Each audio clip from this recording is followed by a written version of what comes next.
Hurts, slant, Brown, lunge, touchdown Philadelphia. A.J. Brown snatched it out of the air for the score.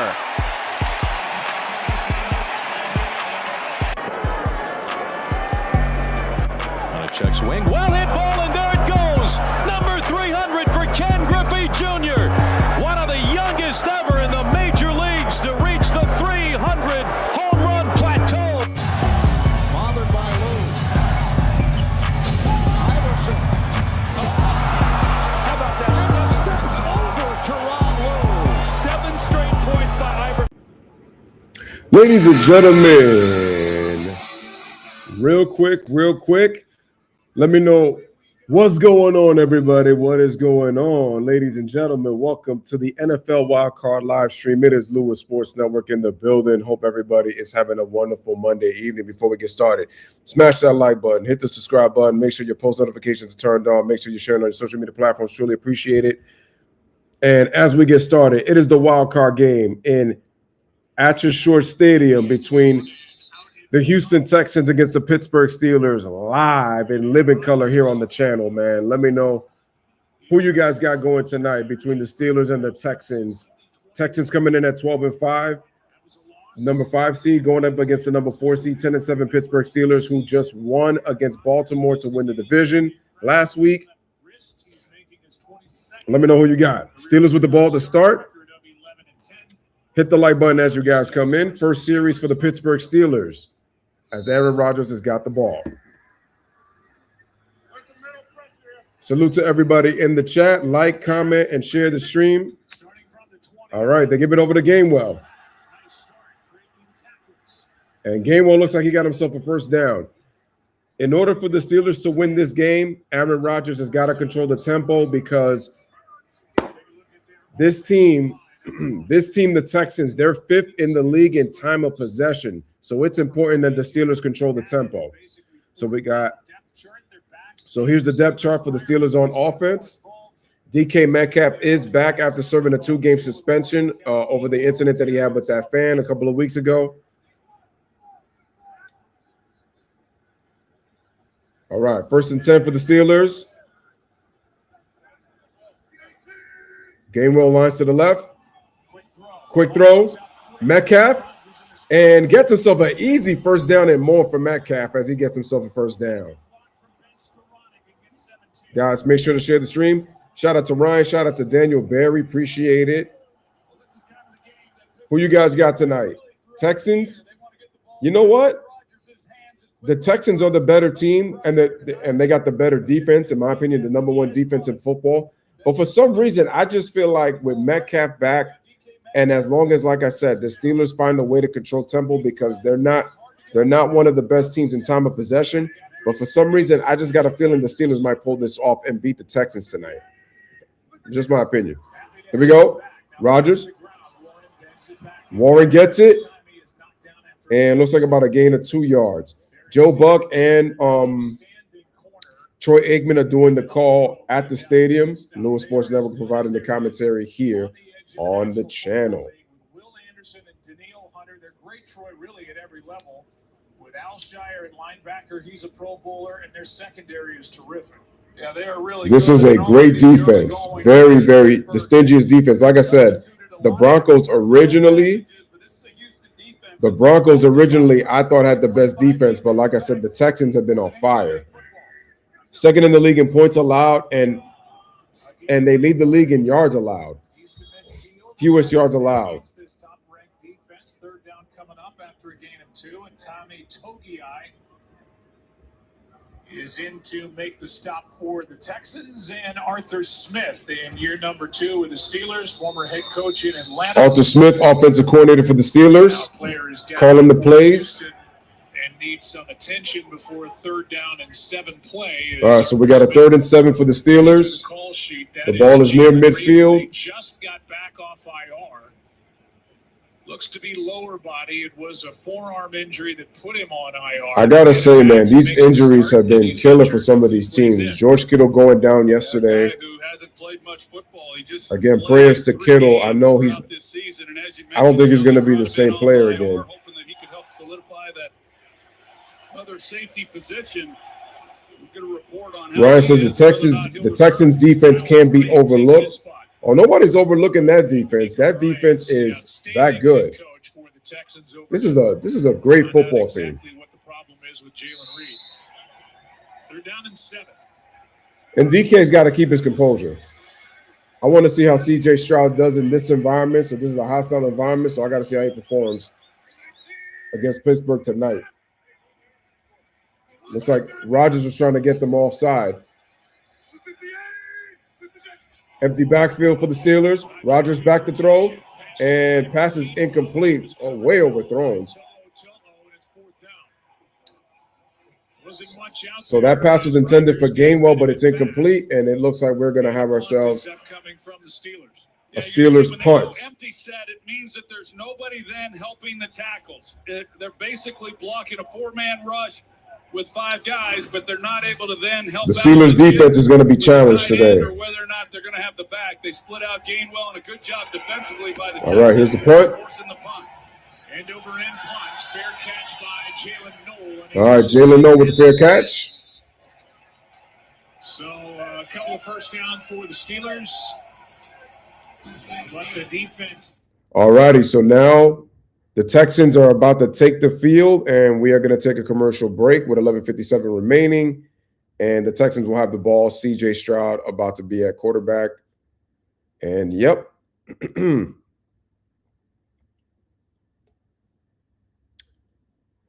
Well, I hope you guys like my new scoreboard. So the new one that I happen to use is the one from CBS, and I decided to change it up a bit because the one I'm usually using is ESPN, but I thought it'd be nice to just change it up a bit, and now I have the new scoreboard. So hope you guys enjoy that, and so I hope you guys enjoy it. Hope you guys like it. Let me know what you guys think in the comment section. So again, like I said, salute, salute, salute, salute.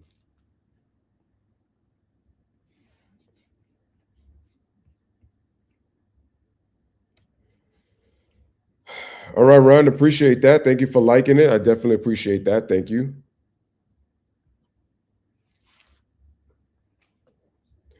Ladies and gentlemen, we know that the Buffalo Bills, they came back from behind. Shout out to G-Money in the building. What's up, man? Appreciate it. Again, guys, like the stream and make sure to share it. Shout out to Pittsburgh Steelers fans. If you are Steelers fans, you are hoping you move on to the divisional round against the Buffalo. No, is it the Bills? No, I'm bugging. Excuse me.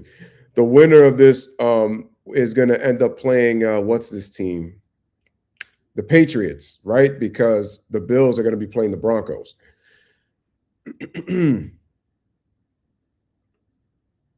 Hope I got that right. Yeah, the playoffs have been excellent, man. I can't complain. They have been great.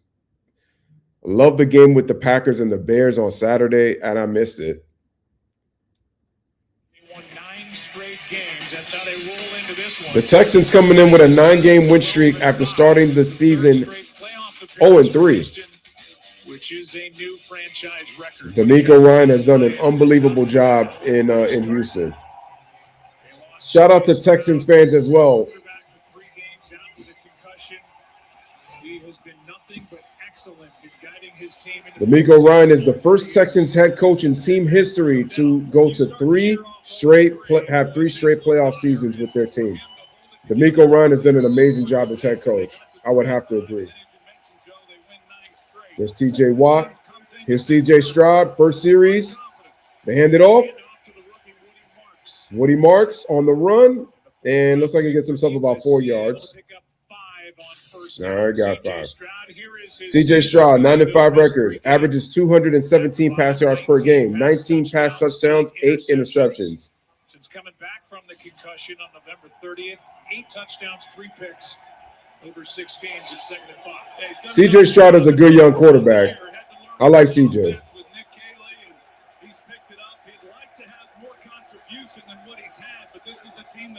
All right, 2nd and 5. CJ back to throw, 4-man rush, and the ball is batted away, almost intercepted, and it's incomplete. It was knocked away by Joey Porter Jr. Jalen Ramsey was. G-Money says he's finds the target. The Chargers are overrated. Their offensive line is absolute trash. Yo, what is Jalen Ramsey doing at safety? This dude is like, he doesn't pay attention.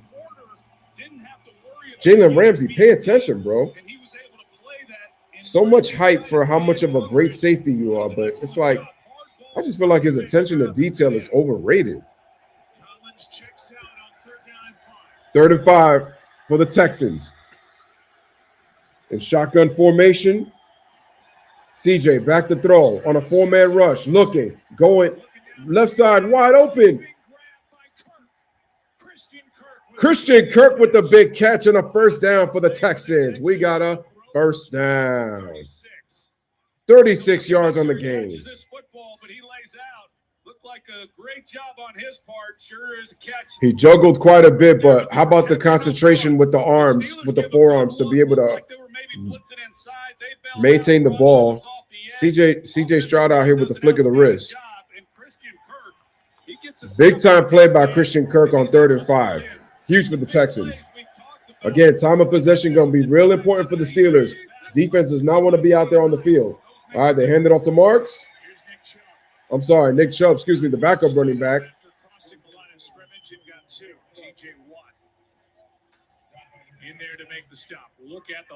The Steelers' run defense is going to have to really be good in between the tackles. Smash the like button, hit that subscribe button. He's settling in at left guard now, and there is Nico Collins, who again makes the Pro Bowl. He's their big threat on the outside. And right now, he's on the sideline. Okay, that's not a good sign for the Texans that Nico Collins is out hurt a little bit. They need him in this game. They give it to Marks, the rookie. Looks like he got about a yard or two. The veteran, the great Cam Hayward on the stop. Cam Hayward has had another outstanding year. You guys think Cam Hayward is a future Hall of Famer? I think so. And he's able to fight through that and then be right there to make the play on Woody Marks. Cam Hayward coming off a huge. Again, guys, make sure to smash the like button, share the stream. Comes up with a big play there on 2nd down. 36. Pittsburgh gets a stop here. They get the ball back. 9-0.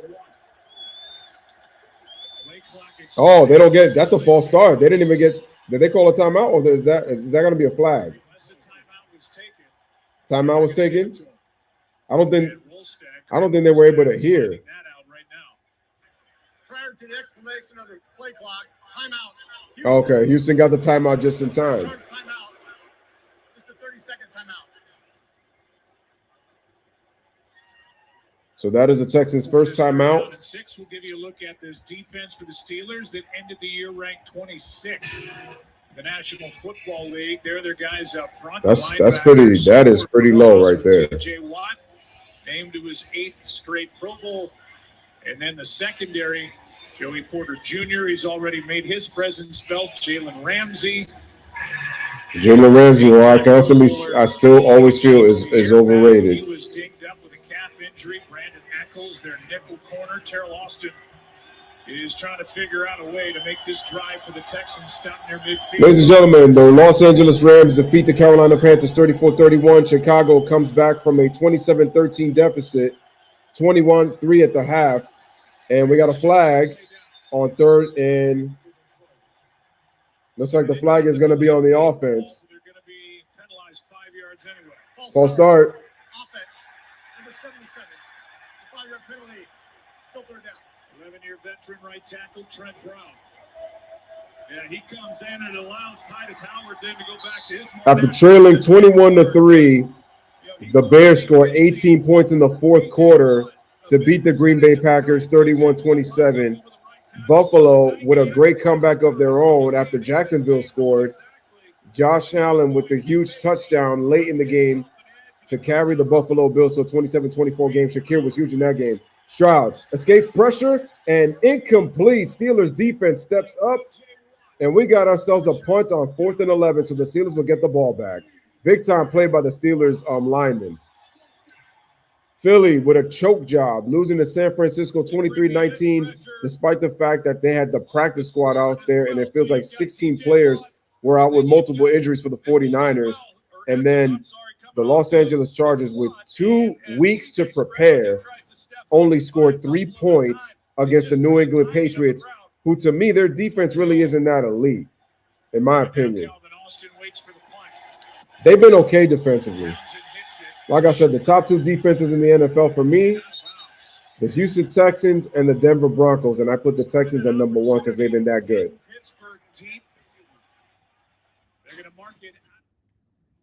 All right, ladies and gentlemen, so we're going to take a commercial break with 8:54 remaining. The Steelers have got the ball back. The score is scoreless, and Aaron Rodgers and the Pittsburgh Steelers will start their second series. So like I said, man, some really great games this weekend.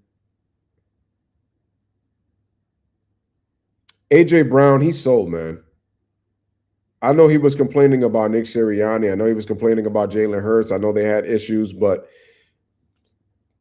that man was dropping some passes that were very catchable. And to be honest, Jalen Hurts, this is why I feel like he's a bit overrated, because Jalen Hurts, he, to me, has an issue.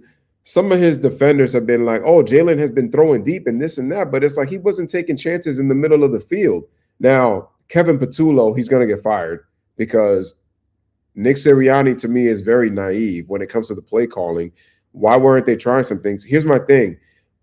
The offense regressed despite the weapons they have. And the thing is, I knew that they were going to defend Saquon better this year compared to last year, especially because of the threat of the weapons, because they were not able to run the football really this year, because they never really tried different plays. They kept trying to do different variations of the same play, and it wasn't. And look at it. And my thing is, why wasn't Jalen showing a bit of leadership? Like, hey, why don't you try to challenge? Maybe we can try this play, this play. No, I get he was being obedient and listened to the coaches, but it's clear that Sirianni is so stupid, and Patullo didn't know what he was doing as OC.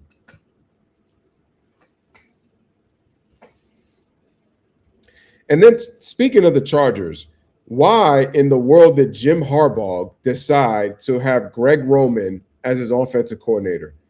Do you know the last team he was OC for? Let me give you a hint. It's the team that his brother was coaching for.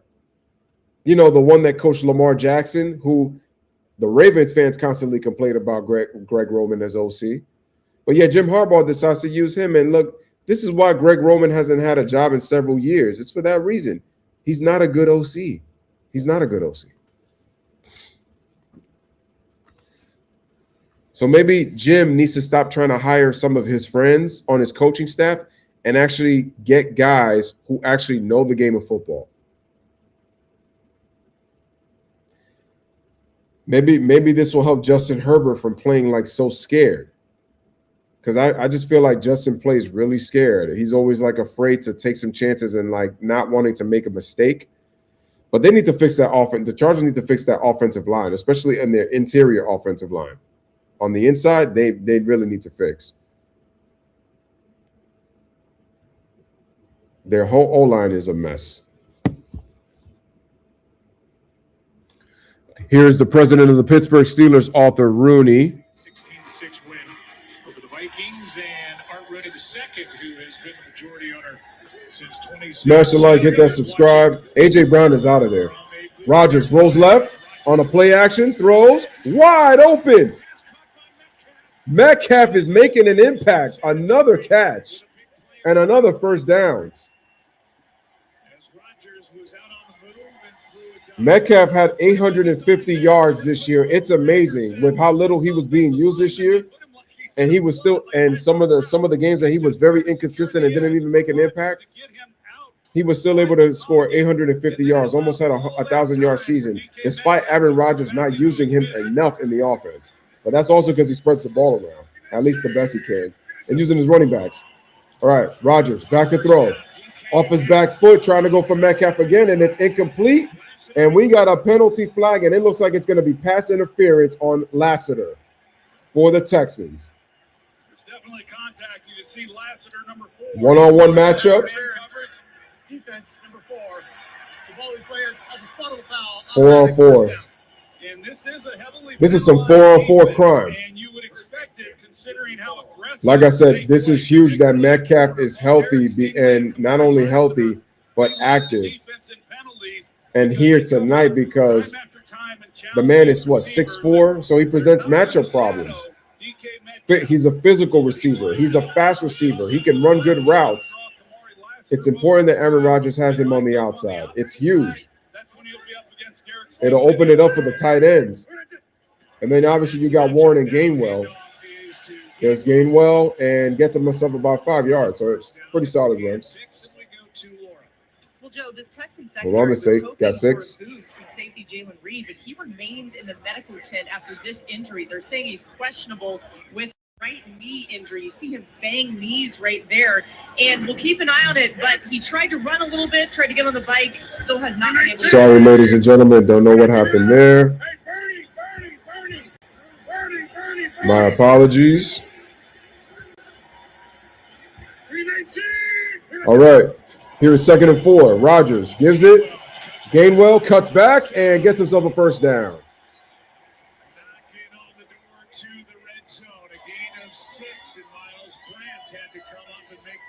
And that's 6 yards on the play. Well, Isaac Seumalo, he's the Pro Bowl left guard. He's already been on a tear here in the early going. He's doubling up to the second level, takes on the linebacker, Dylan Cook, who's their 4th tackle, making a start again tonight. He's been really good holding up in pass protection, makes the key block that allows the cutback. Do the Steelers move on to the divisional, or will the Texans do it? NFL wildcard, AFC. Rodgers, back, pressure. Looking for the end zone. Jonnu Smith, the tight end. That was who the pass was intended for, but it is incomplete on the left. But you think about it, Joe, when the Houston Texans got the ball after the Pittsburgh Steelers had to punt on their opening We have drive, 6:46 remaining here in the first quarter. 6:41 on the scoreboard, as you guys can It's all see. about field position. The Still Steelers scoreless. Steelers with the ball. Houston, although they didn't score, did a nice job. Not a great 2nd and 10 for the Steelers. So, yes, my game is a bit behind. and down in scoring position Right on their now, second possession. 2nd and 10. Rodgers back to throw. Looking, and again, incomplete. Pressure there by Will Anderson Jr., who ended up at the feet of Aaron Rodgers. All right, so we got 3rd and 10. Will Anderson Jr. and Daniil Hunter have the attention of number 8 and these offensive tackles, and now it's 3rd down and 10. Yeah, and they can't give help to both edges. They've been putting an extra body for the most part. The beauty of live streams, how much you have to use your voice, especially when it comes to sports. Since he took over as 3rd and 10 for the Steelers. Empty backfield. That's a big ask to have him block these guys one-on-one. Here we go. Let's see what we got. Rodgers back. Looking. Rodgers complete. All right, Marquez Valdez-Scantling with the completion about 7 yards, and it'll be 4th down. So it'll be 4th and 3 on the Houston 14, on the Houston 14-yard line. As we all know, where a lot of offenses would be going for it in this exact same situation at 4th and 3, but points are going to be a premium. Here's Boswell. You got 2 defenses. Shane Boswell, 17 for 17, 49 yards on his longest this season in the playoffs. Chris Boswell, snap and the kick, and it is good. Perfect right down the middle. Now 18 for 18 in his career. So that was Boswell's 18 for 18th kick in the postseason. We got 6:02 remaining in the first quarter on the timeout. Right now, Pittsburgh leads by the score of 3-0 over the Texans in Pittsburgh.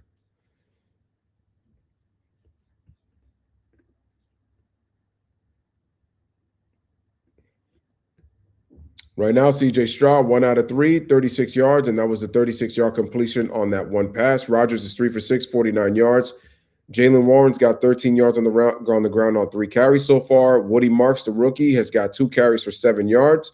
Christian Kirk was the one who caught that reception for 36 yards. DK Metcalf has already made an impact, 21 yards on each catch. And that was another thing by having DK Metcalf. It's the yards after the catch, which is it's big.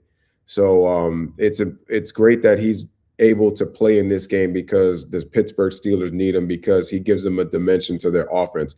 He hasn't been used a lot. At times he's been inconsistent, but in a playoff game like this, it's important that you have your number one receiver because now you can add him with obviously with the tight ends with Freiermuth and Jonnu Smith, and then you also have Gainwell and Jalen Warren. So you got some weapons. So, but Metcalf is like having a free agent acquisition like in a playoff game, right? It's just a huge addition. And Metcalf has played well so far, so he's making an impact with his 2 receptions. Lattiser has 3 tackles, 1 solo, and also TJ Watt has got 3 tackles themselves. Total yards right now, Pittsburgh, 74 total yards, 45 for the Texans. Neither team has turned the ball over. Pittsburgh with already 5 first downs. And what did I say about time of possession, ladies and gentlemen? It's important already. Pittsburgh has already had the time of possession for almost 6 minutes, already more than just double the amount of the Texans. So it's important to control tempo. Wear down that Texans defense and keep them on the field as much as possible. That's what you want. Past weekend on Saturday, 78 years old. Passed away from underlying lung issues after recently beating cancer. Joined with smash the like, hit the subscribe. Founded the Grateful Dead in 1965. Didn't he miss a field goal last game? Toured for 30 years. No, but that was not in the playoffs though. That was still regular season. They were playing the Ravens for the division titles. All right, so we got a kick return. San Francisco 49ers fan. Return here by Jalen Noel. All right, Jalen Noel. And it's the second possession for C.J. Stroud. All right, 1st and 10 on the Houston 26-yard line. First time they had it, this time they start. 5:58 remaining here in the first.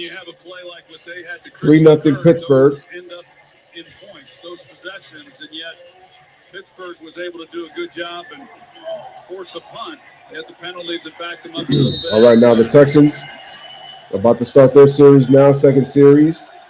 Pittsburgh did a very nice job controlling the clock. Home playoff game in front of fans since 2017. And they know how to make noise here. All right, CJ, back to throw. CJ Stroud. And complete. Ramsey is saying it was incomplete. The catch by Nico Collins. A gain of 4 if it stands, and right now it's standing, and there was some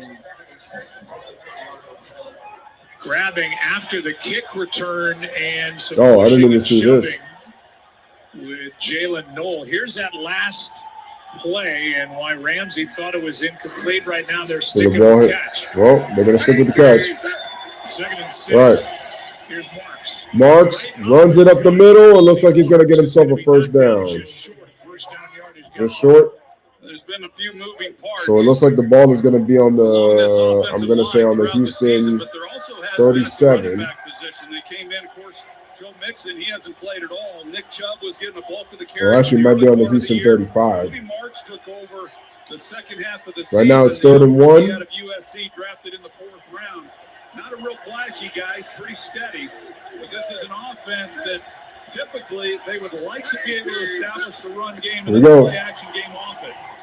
Pressure by the Steelers up front, able to get through, but a first down carry by Woody Marks nonetheless. All right, Woody Marks gets the first down. Is there to make the tackle. Here's a little more on Woody Marks from Atlanta, Georgia. 5'10", 208 pounds. Atlanta, Georgia, 4th round pick, 116th overall. Yeah, he's the guy, and we'll still see a little bit of Nick Chubb, and that's an area there. All right, 1st and 10 for the Texans. 703 yards this season by Woody Marks, by the rookie. To Stroud. Gives it over to Marks. Marks runs on the right side. And will be tackled.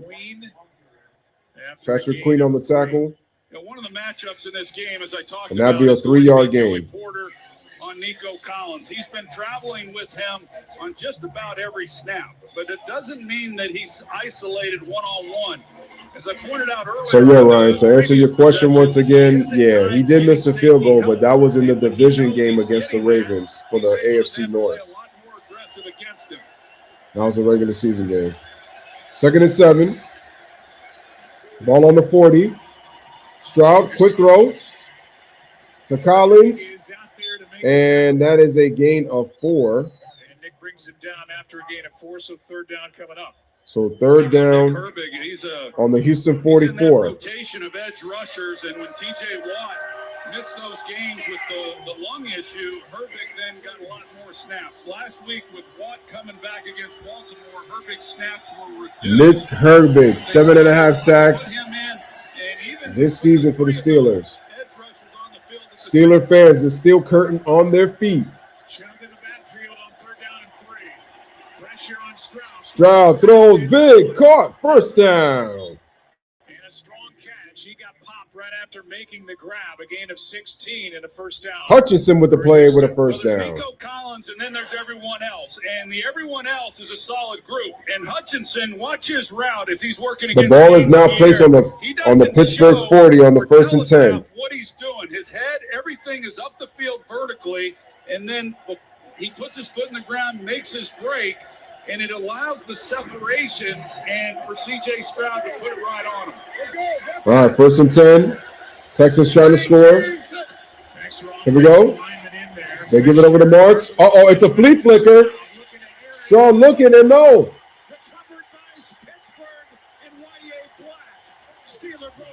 Oh, wow. Was that a fumble or was that an interception?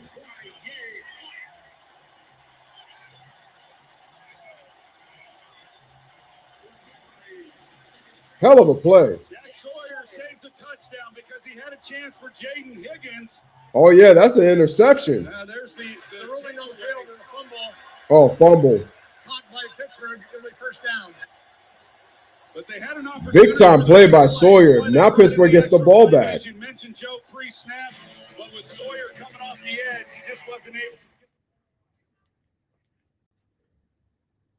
They were trying to do a flea flicker. Shout out to Jay's Plays Days. What's going on? Jay, it's been a long time. Good to see you again. All right, with 2:02 remaining, right before the 2-minute warning, it is a 3-0 Steelers game. C.J. Stroud tried to pass on a flea flicker, and Sawyer with the fumble. Sawyer with the strip. Steelers recover the football, and now they got the ball back.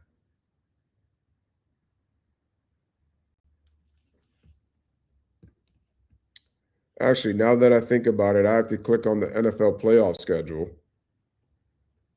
Let me just check off the playoff bracket. All right, ladies and gentlemen. So on January 17th, which is a Saturday, the Broncos are going to be playing against the Buffalo Bills. The Broncos are going to be hosting at home, so the Bills are on the road. The winner of this game goes against the New England Patriots, so they'll be hosting at home on January 18th on Sunday.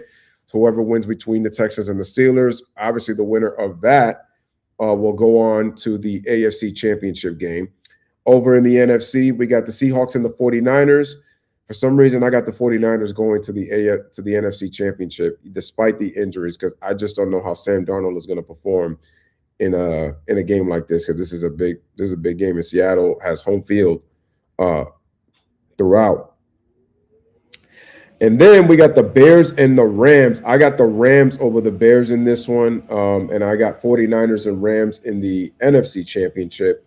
And I got the Rams going to the Super Bowl. My Super Bowl picks are Bills against Rams. And like I said, if there is a time that Josh Allen can get to the Super Bowl, it would be right now. No Joe Burrow, no Lamar Jackson, no Patrick Mahomes. You get it done now. You get it done now.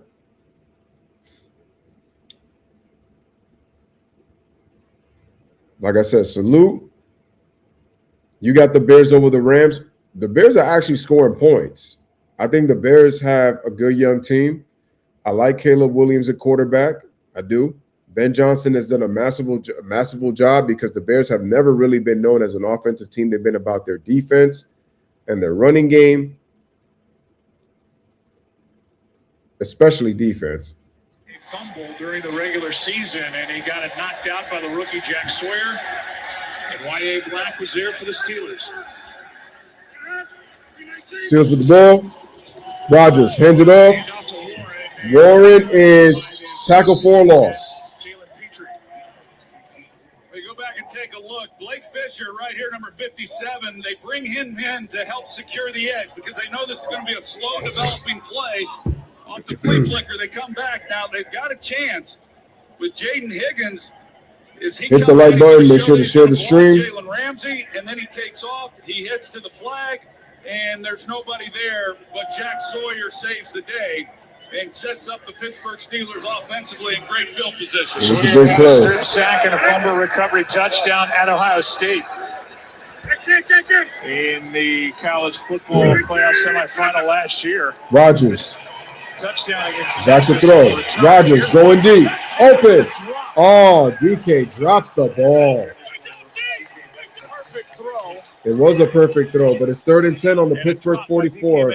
But it was a big drop. It was a great job by Metcalf as well. Coming off the ball, you're going to see Derek Stingley, 24.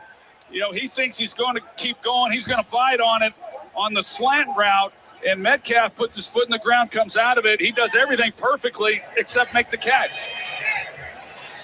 Metcalf should have had that one.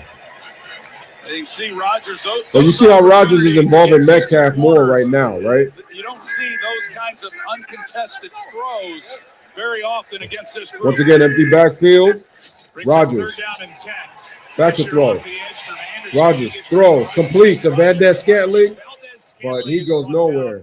Way short of first down yardage by Aziz. And it's a 3-0 for the Steelers under a minute remaining here in the first quarter. Pittsburgh with a 3-0 lead. To watch as we move through the year because the Steelers, as most Steeler fans know, they really have not been a big play offense. When they've gotten the big plays in the passing game, most of the time it comes off of yards after the catch. And yet this Houston defense is so good at tackling it like we just saw. As you guys said, this Houston defense is that good. And, wow, they didn't call a fair catch on that. So now they got to start at the 8-yard line. So the Steelers go 3 and out after they get that turnover. We look at Mike Tomlin and the way it started and the way it's gone. First 4 seasons, 5-2 record in the playoffs, 2 AFC championships. And a Super Bowl champion. And they won a Super Bowl. Since then, But since the last 14 seasons, 3-9, 6 straight losses. This game having lost 6 straight, and they've gone 8 seasons without a playoff win. That's a long time. There were fire Tomlin chants as recently as week 13 when the Steelers were losing here. Absolutely. CJ, play action, quick throw. AFC North champs. Pass is caught by Cade Stover on first down. So Cade Stover with the catch. You got to applaud the Houston Texans defense and what they were able to do after. And now it is 2nd and 2 with about a gain of 8, and that is now at the Houston 16-yard line. Any points? Coming up on the end of the first quarter, it'll be 2nd down and 2. For some reason, I just feel like the Seahawks are just going to choke. I don't know what it is. Mike Tomlin's crew coming in with Aaron Rodgers at quarter. All right, ladies and gentlemen, at the end of the first quarter, Pittsburgh leads 3-0 over the Texans.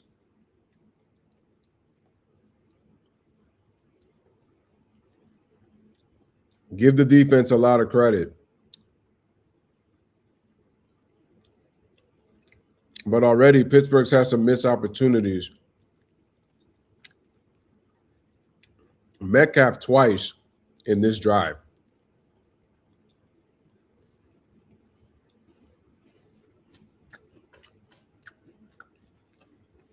Ryan's got the Seahawks winning, and he thinks it's going to be a low-scoring game.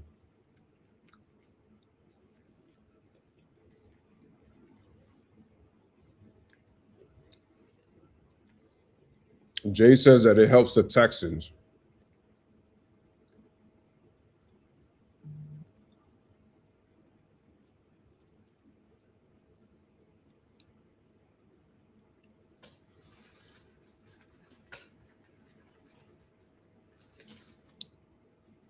Let me ask you guys a question. You think it's time for Aaron Rodgers to retire?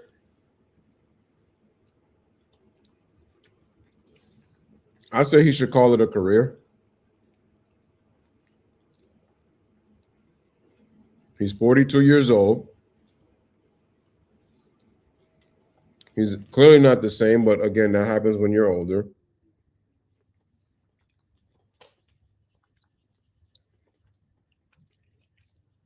I know people want to use Brady, and in terms of what he did in his first year with Tampa Bay, but let's face it, that was a great defense, and that offense was loaded. They were loaded. Both teams ran the same exact amount of plays. Right now, Texans have 4 more yards, and right now the Texans are owning the time of possession, even though Pittsburgh's got more first downs. Both teams have played well defensively.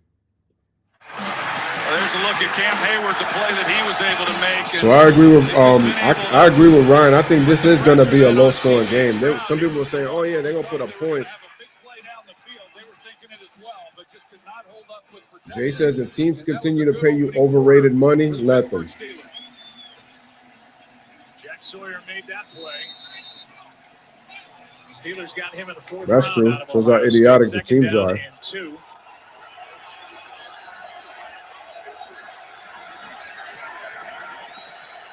Start of the second quarter, 2nd and 2 on the Houston 16. Texans with the ball. Wow, CJ drops it and lets it go before he would have lost a chunk of yards.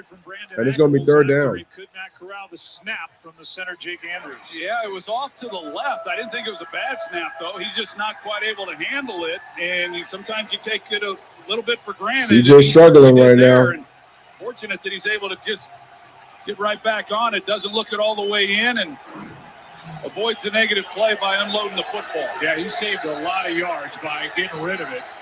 And it's 3rd and 2. 3rd and 2. CJ rolls left. On the move, pass is caught, and a first down grab. Caught and a first down on the Houston 20.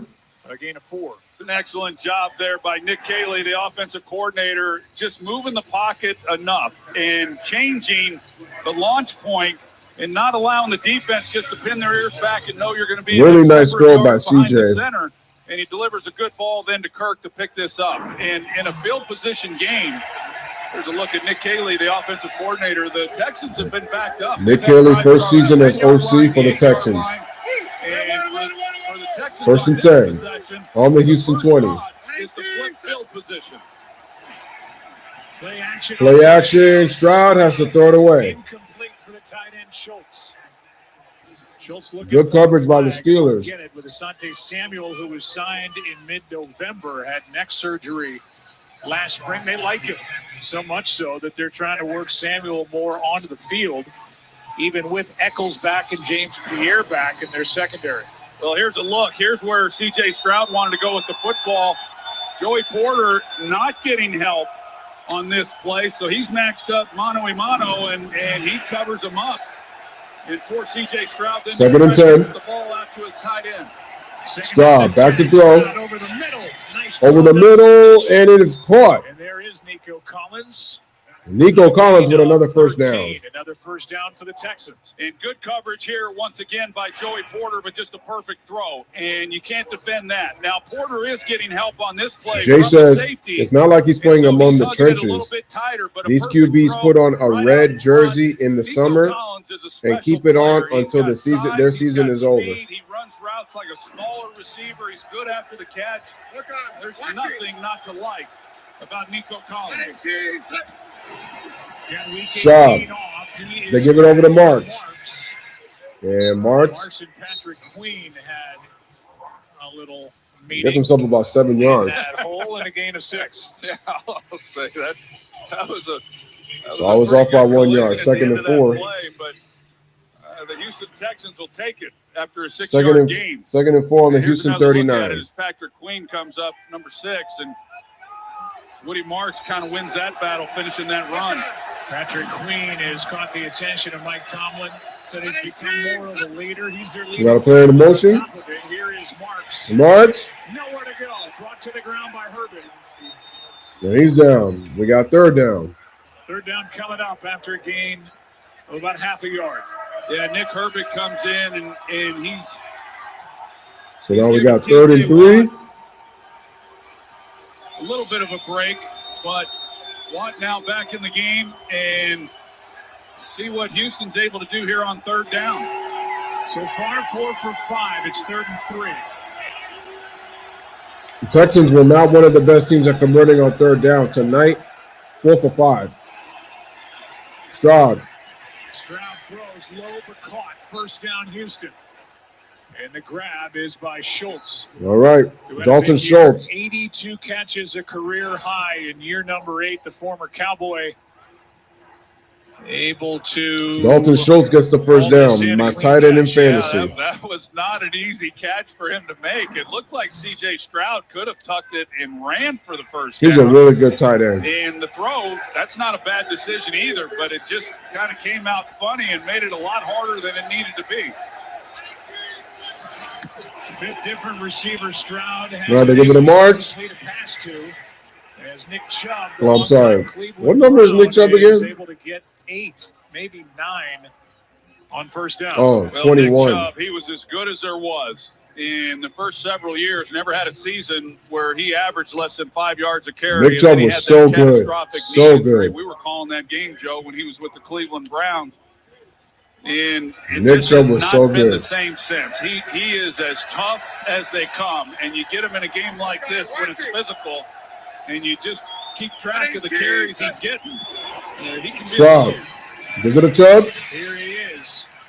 Nice spinning move after getting past the line of scrimmage. And it's 1st and 10. 6-yard run. And now the ball's on the Pittsburgh 39. Four-time Pro Bowl running back, 7 years with the Browns. You mentioned the knee injury, but a guy who's had a lot of success against the Steelers, the active career leading rusher against Pittsburgh's defense with his time in the NFL. Well, I think what Nick Caley, the offensive coordinator, is doing is really good. He's been balanced in his play calling, and they've had a couple of their best runs on this possession. All right, under 10.5 remaining in the 1st half. Smash the like. Drive started at the 8. All right, and the ball, they give it again to Chubb. Again. That's 3 straight plays. Keanu Benton made the stop, but another 6-yard gain. You know, the one thing you do miss when, and the Texans get 6 yards. Nick Chubb, not that Woody Martin. Hey, shout out to Tyree Love. What's up, sister? What's going on? Hope you're well. Guys, hit the like, share the stream. Receiver in the passing game. He's averaged less than 2 receptions a game over 2nd and 4. His career. So you got one less threat when you do drop back and throw the football. On this drive, 5 rush, 6 pass. Solid, good balance. Schultz in motion. They give it over to Marks. Marks on the right side, going on the edge. 1st down and more. And gets himself a 1st down. And this is not good for the Steelers. This time did his job. Yeah, he sure does. Number 57. I told you guys, the Texans are 5th in the league in time of possession because of their ability to run the football. And Woody Marks feels that crease, and he hits the edge. And an excellent job. They have not been an overly right now, running football team. The offensive coordinator is calling a hell of a game right now on this drive. Really good play calling. Longest run of the night, 20 yards from the 13. They give it to Marks again and gets himself a really good run. Jake Andrews, the center, out leading the way in a gain of 7. Well, Mike Tomlin knew that's coming 6 yards right game, there. The key, the front 7 is the strength of the defense. We've got a man down now for the Houston Texans. But who is it? And that is Marks. Uh-oh. So he gets attention from the medical staff. And it'll be 2nd down when we come back. How did he get hurt? They check on Marks. We take a break. All right, 8:43 remaining in the 1st half. It is 3-0 Pittsburgh. I don't know what happened that he got hurt. Not really sure, but hopefully Marks is okay because he's having a great 1st half, especially on this drive. He's been great. Him and Nick Chubb are really putting a lot of pressure on that defensive front of the Steelers.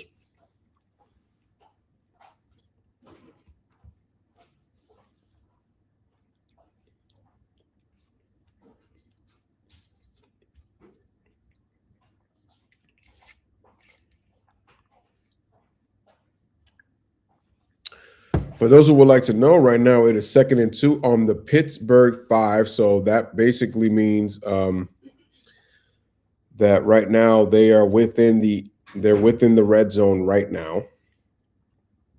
Are the Texans, and they're in a position to score.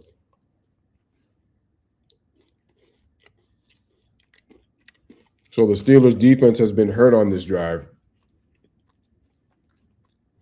Great play calling by the OC, and the Texans have been able to go right down the field. You've got running the football. You've got runs on the edge in between the tackles. Some quick outside plays.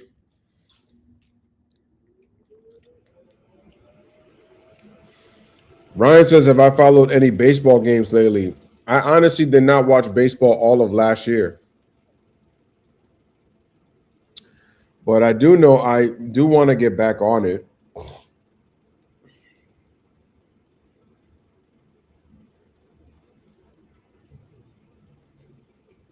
I think this year I might actually be in tune with spring training this year. Well, Woody Marks is in the medical tent. This is him making his way there a moment ago. 5 straight runs by the Texans. 14th play of this drive. Play number 14. 7 runs, 6 pass. And it's 2nd and 3. Here we go. CJ. Fakes. Fake toss. Spinning catch. Nico. End zone. Touchdown, Texans. Strong play and a good catch by Kirk. Beautiful play. A little behind him, and the Texans have their first lead of the night. Yeah, that was the thing, Joe. That if Christian Kirk does it again. Gets himself a 6-yard catch. But this is an excellent job. It's designed well. They're going to act like they're going to turn and toss it behind them. But as Kirk comes across, Look at that. The fake toss, roll right. Kirk gets wide open. Touchdown for the Texans. Great play. The defense is going to be able to make up for the difference and then make the play. But Christian Ladies and gentlemen, the play calling was excellent. Excellent on this drive. Excellent. Extra point, and the kick is good. 14 plays, 92 yards. Look at the time of possession, y'all. It was 7 minutes on that drive. 7 minutes.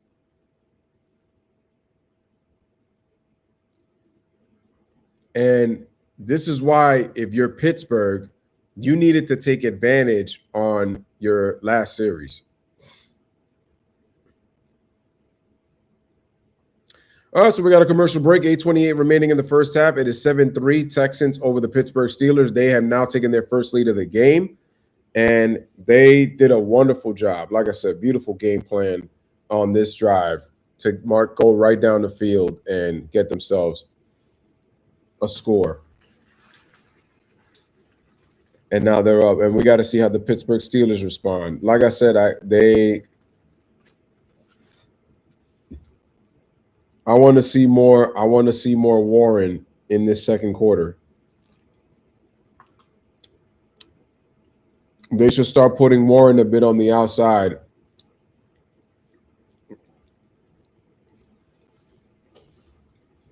Because Warren, I don't think, is going to get to run with the way that this front for the Texans is.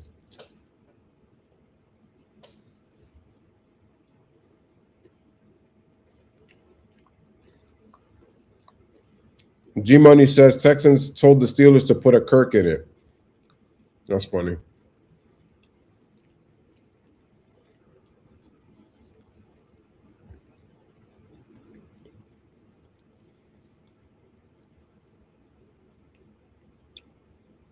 So like I said, my Super Bowl picks are Bills and Rams. That's my Super Bowl pick. I know that Ryan said he's got the Bills and the Bears, I think he said.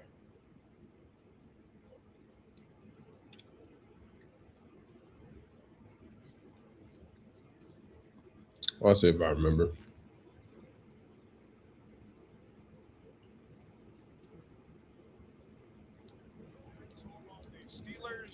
All right, now trailed by 4 after that impressive drive by this Texans 14-play, offense, 92-yard drive for the 7, Texans. who completed a 6-yard pass to Christian Kirk for the lead. Well, that was a statement drive. As I mentioned, Let's see what they you're do backed now. up inside the 10-yard line. You're just trying to flip field position for them to take it the length. 92 yards for a touchdown. Great job There's the of play kick. calling. Pretty tough running by those backs. Here is Gainwell. Gainwell on the return. Out of bounds as he got up near the 40. And we'll send it down to Laura. Well, Joe, we wondered about the cat and mouse game between Aaron Rodgers and Texans linebacker Azeez Al-Shaair, who's responsible for a lot of the communication on this Texans defense. He's already realized that Rodgers is picking up on something. He said Rodgers knows I think the this ball was really probably well, at the 37 and to now he's in a 38-yard situation line. where he's going to have to go to more nonverbal hand signals and things like that. First and to 10 for the communicate with Steelers. this defense, trying to outsmart the old vet, guys. Yeah, there have been, I don't know who you would even put in a category with Aaron Rodgers as far as how smart he is at the line of scrimmage and what he sees. Play action, quick throw, complete. And Johnny Smith is a loss. Lost half a yard. And the play is made by Naquan Jones. Well, go back to what Laura said as far as him knowing the defense. It's because of the years All right, he was with Naquan Green Jones Bay, on the facing tackle. off many of them playoff games against San Francisco. And then, of course, Robert Saleh coming from that same Pittsburgh scheme. going no huddle. And Rodgers was with him with the New York Jets. So he's not going to be fooled. And this is a defense that really does not try to fool you. They line up and just come after you.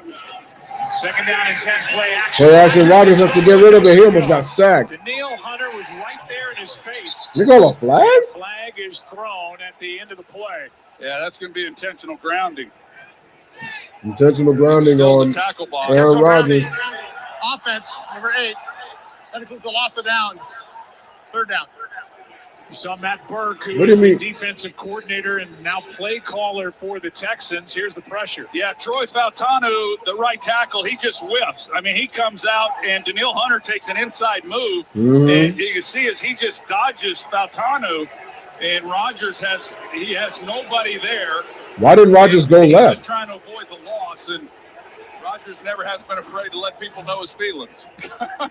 Oh, that's obvious. He is not hard to read. No, not at all.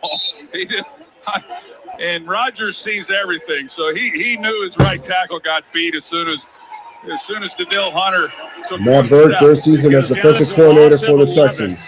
A loss of down. It's Third and down 21. 21, and this Steelers offense, they needed a first down. Their defense looked gassed coming off the field after that long drive by the Texans. Rodgers, dump off, Gainwell, and is going to get himself like about, I want to say, 11 yards. Down with that big hit, a gain of 11. It's fourth down. Yeah, good job there defensively. So the ball is now on the Matt Pittsburgh Burke, the defensive 38, coordinator, and they're the third Steelers and get mile. nothing. So you're going to see this coverage, this umbrella coverage you see, and then they just rally to the football. So Rodgers really had nowhere to go with the ball. They're going to dump it off, see if maybe they can't make Okay, somebody Steelers miss. have to punt again. As I mentioned earlier, this is a defense, one of the best tackling defenses in all of football. Texans defense is forced back-to-back 3 and outs. Short punt. And Takes the Steeler bounce. shout out to down my inside girlfriend. 20. Hello. Thank you. 43-yard punt. Texans get the ball right back. All righty. So with 6:57 remaining in the first half, it is a 7-3 Texans lead right here on the Louis Sports Network.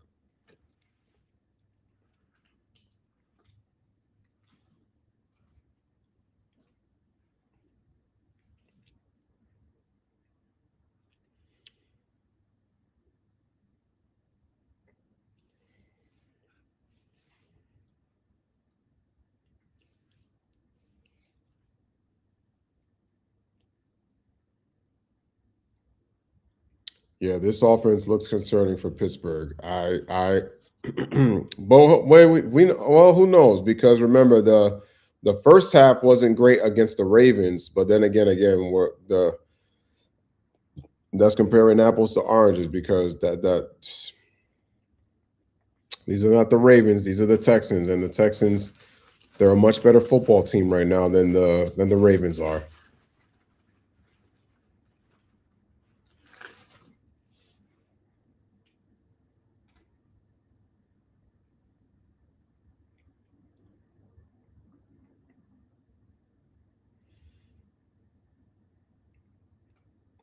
Well, ladies and gentlemen, we are 1 hour into the stream. This game is moving rather quickly, but it's because it's a low-scoring game.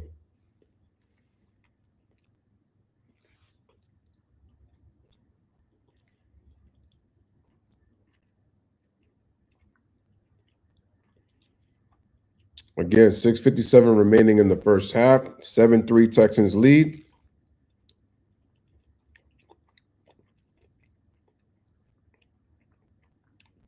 I know Pittsburgh didn't do great defensively on that last drive where the Texans ran 14 plays, but again, the offense, they haven't had much to show for it.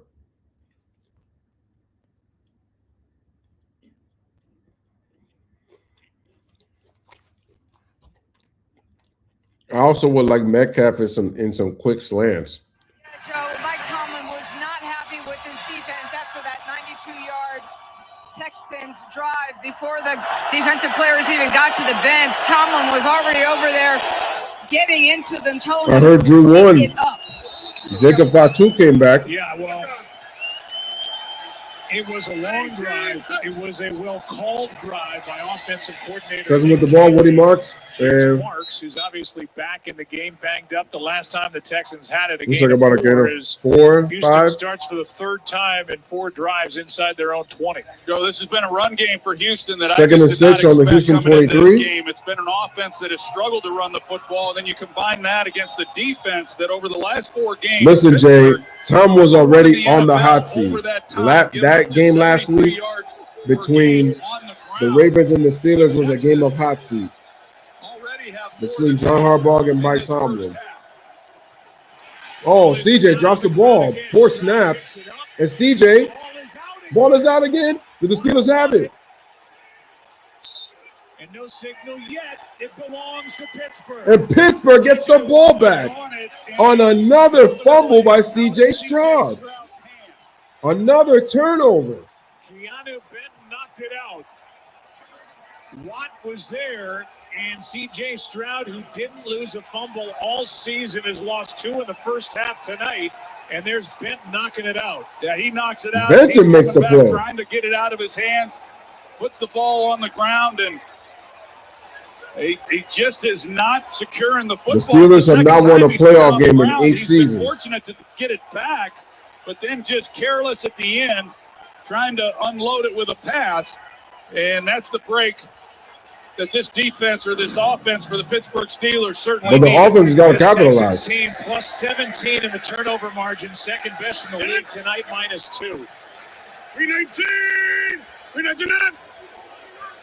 They're trying to get him offside.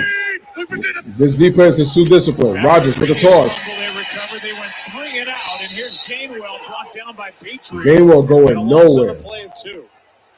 Well, Jalen Petrie, he plays like linebacker as well. In fact, both corners as well as their Let's be nickel corner, upbeat for Jalen Steelers Petrie, fans. Tomlin is number overrated. 5, he just hits it immediately and then makes a tackle on Him just Gainwell. like John DK Harbaugh. Metcalf, They're both he's overrated. the one who's trying to pick him up. Hanging He on hits to it, he that doesn't one get Super square to the Bowl line of scrimmage. championship. Petrie right there to make the It's play. not what you did in the past. It's what you're doing for me Second down lately. and 12. Can the Steelers do anything with that gift? Second and 12 for the Steelers. Rogers back, pass, and another. Gainwell is tackled by Lassiter. Another loss of 2, and it's 3rd and 14. It's 3rd and 14. You talk about how physical this defense is and why it's so good. They've got edge rushers that play the run, and they've got corners that tackle. They're like linebackers the way they come up. And Kamari Lassiter, It's like you got he's as good linebackers as in the there is. He's as secondary. good as I've That's how seen good this Texans in a long defense time is. As a cover corner who will come up and make contact on ball carriers. It's another 3rd and long. Steelers are 0 for 4 on 3rd down. They were great last week. Here we go, empty backfield. Rogers looking, throw it, complete. Gainwell. And Gainwell with a big game, but short of first it's down 12 yardage. yards for Gainwell, but he's going to be Alshire short. made the stop. The crowd is begging Tomlin to go for it, and it looks like I don't think he's going to go for it. It's 4th and 2. Got to take some chances. I mean, you only got 3 points right now in the half. These opportunities don't come by often against this defense. 4th and 2, and Tomlin says we're going. Yeah, Let's see what he's going to do. I like the points, to be honest with you. Just like I liked on the opening possession that they settled for it. This is an opportunity for Let's see what the Steelers do here. 4th and 2. Got to watch the hard count. Rodgers. Right to it. Rodgers Play action. He goes to his back, and Thielen's got a first down. And Thielen gets a first down. The 42-year-old completes it to the 35-year-old, and it's a 1st and goal for Pittsburgh. Yeah, good job. It looked like had they have handed it off, there was no big time play by the Steelers. He pulls it. They get a first down. Thielen with the huge play, the veteran, on the play action. With Thielen out in space. Sure was. Good job of 1st and goal on the Houston 8. Looking like a run play. 1st down and goal. Warren and gets him. Is not getting really nothing. Didn't get anything. A gain of just 1. Yeah, to tell you how good Kamari Lassiter has been in playing the run and making tackles, he's 3rd on the team as a cover corner. 3rd on the team in total tackles. And man, he wants contact. I mean, this guy's an absolute bulldog out there at corner. There is his season. He's made 5 tackles tonight, and it's 2nd and goal. 2nd and goal for the Steelers. Donald Smith in motion. Play action. Looking. Trying to roll right, and he's got to throw it away. And this defense is just smothering the Steelers' offense. It's 3rd down and goal. It's a great job by Will Anderson. What the Steelers were wanting to do is get the ball on a pitch back to Jalen Warren, and Will Anderson was right there, and he was able to make a play on it, and Rodgers just had nowhere to then go with the football. Flag is down for an ineligible man downfield. So that's going to push. Ineligible man downfield. Offense, number 54. 5. Penalties declined. 5. Result of the play is 3rd down. That's the center, Zach Frazier, and now it's 3rd down and goal with the ball sitting back at the 8. You want to sacrifice that. There's another look at it. Will Anderson and Jalen Warren, he's going to come back into the middle. You see Rodgers, he was looking to flip him the football, and Will Anderson was just smothering him. He was all over him. So they declined the penalty, which sets up 3rd and goal. 3rd and goal for the Steelers. Rodgers 4 for 5 on this drive. Rodgers back, looking, trouble, and he's sacked.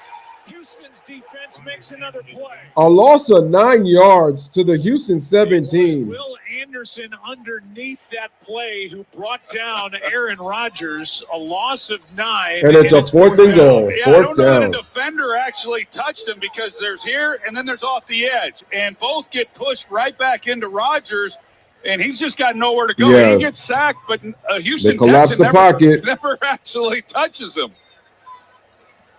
It just that's what you call collapsing the pocket. Yeah, I'll say. Their front is doing The such a great Steelers job getting pressure. Took over at the 21-yard line. They ran 7 plays and went 4 yards.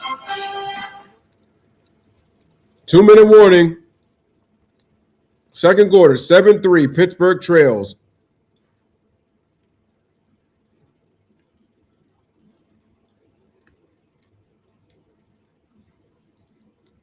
Dang. For the Steelers to run all those plays.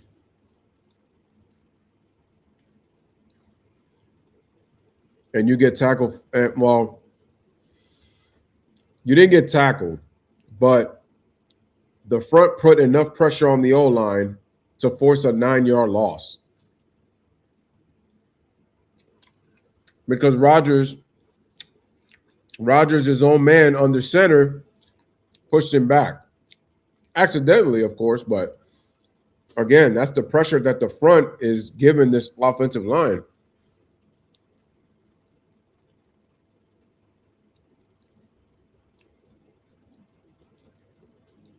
And like I said, when you have your secondary acting like linebackers, I mean, that puts even more pressure more pressure on the offense. That's more pressure on the offensive line to provide pass protection for the quarterback. And the same for the running back, too.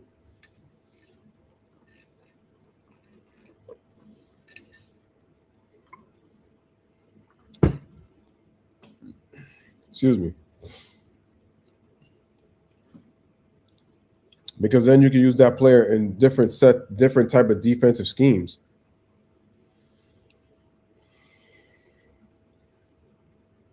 Again, smash the like button, hit the subscribe button.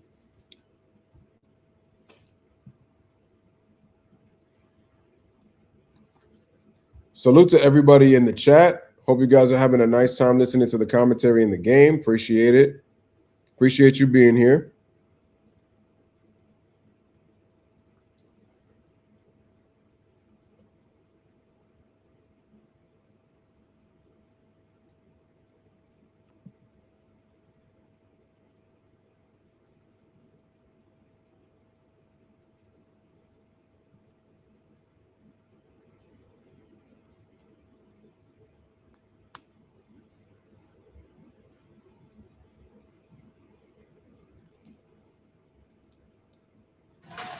Chris Boswell is out. He is hit from 32, and he will try from 35. 35-yard attempt for Chris Boswell. And the kick is good for 35. Cuts the game to 1. And the score is 7-6. Let's send it down to Laura. Well, Joe, we've seen some uncharacteristic mistakes from C.J. Stroud when it comes to ball security. Remember, he hasn't lost a fumble all season. He was practicing snapping with his center, Jake Andrews. They just did a couple snaps on the sideline as you see some of these fumbles, a lot of them resulting from the snap. And just full transparency, C.J. was owning the mistakes, but did want to go over the operation, even moving some guys on the sideline so that he could get full view of there's his been center some bad and make sure they've got snaps, that a cleaned up. He couple. walked away shaking But his head. remember, two of his fumbles were him trying to throw the Landers football. made 16 starts this season. He made one prior to this season while with and he got stripped twice. They picked him up off waivers from the Patriots. Look at the numbers. 9 of 13, Stroud. 97 yards, 1 touchdown pass. Defense #1 in the league, and what a job they did. After both turnovers, they faced 10 plays by the Steelers and allowed 9 yards total. And they maintained this 1-point lead with a minute 57 left in the half. Yeah, you look at it, and this has been a team, really both these teams, but the Texans, they'd only had 2 turnovers in the last 5 games. They've turned it over twice, of course, in this first half, and yet this defense allows just 3 points. And so that's tells you all you need to know about how difficult they are to move the football against and how hard it is to score. Boswell kicks it. Jalen Noel will return the kick. from inside the 5. Not a lot of room. Skolonic dumps him near the 20. He is a Pro Bowl special teams player, former LA Ram, and he has found a home. Well, that guy in special teams really tried to cut back CFP National Championship game next to see if he had an opening, January 19th, but nope. 7:30 Eastern, ESPN, as Miami takes on Indiana. We'll have pregame coverage all day and have you covered for the game on every platform, TV, radio, digital. So many ways to watch and listen to the biggest national title game on Monday. Starting from the 20. All right, Woody Mark. Over the right side, TJ Watt That's the ball. Stop and a gain of 4. I know you're looking forward to that big matchup next 4 Monday plays. night. I know the whole country is. I mean, I can't even believe it when I read the card. But yeah, it's going to be fun. It's going to be fun. And match up against the 2nd and 6. Hurricanes. Fernando Mendoza, Kurt Signetti. Can't wait. 2nd down and 6. There's TJ Watt. Stroud back to throw. Complete. And that is by Christian Kirk. A gain of 5. Christian Kirk has had himself a game. And a timeout is taken here by Houston. I thought they might make it. Actually, the Steelers took that timeout. after that gain of 5, third down coming up. And, well, we came in expecting a low-scoring game, and that's exactly what we're getting, and we are seeing on display here tonight just how good that Houston defense is. Yeah, really good, and that's why Aaron Rodgers has been so frustrated. You know, you get the turnover, you're down in there, and be unable to come away with a touchdown. And Aaron is frustrated, but again, what great job do you by expect? the Houston Texans defense, and now Mike Tomlin burning that timeout, hoping they can make a stop here on 3rd and short. That's how good the Texans Aaron defense Rodgers is. One more opportunity, possibly for points before the half. 3rd and 1. CJ. They bring Stover under center, and he's Oh, no, he's in. First down. So He's the in. Steelers call the timeout. And now with under a minute to go and the clock running, a gain of 4, but they stop the clock. Texans turn it into a first down. Yeah, and with that first down now, the Texans are in hurry-up mode. Stroud, throw, complete. Just picked up that first down, makes the spinning grab. And a timeout is taken by Houston. That's the second Hopefully a little timeout. early for that timeout. I wouldn't have taken that. And they're left with 1. And the 2nd and 5 coming up. 41 seconds left, first half from Pittsburgh. A 1-point wild card game. All right, ladies and gentlemen, 41 seconds remaining in the first half. It is a 7-6 ball game.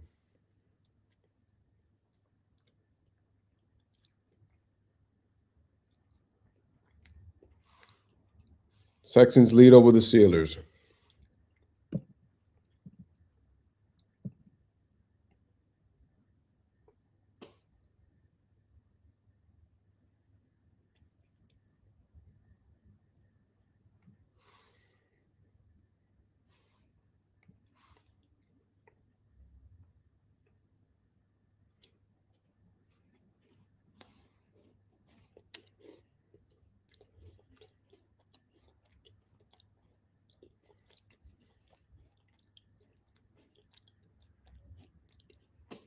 Let's see if the game is back.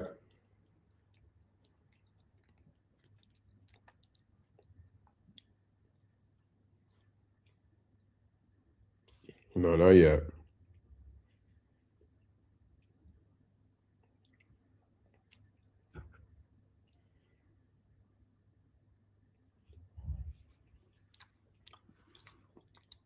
But like I was saying, Jay, my time to been on the hot seat.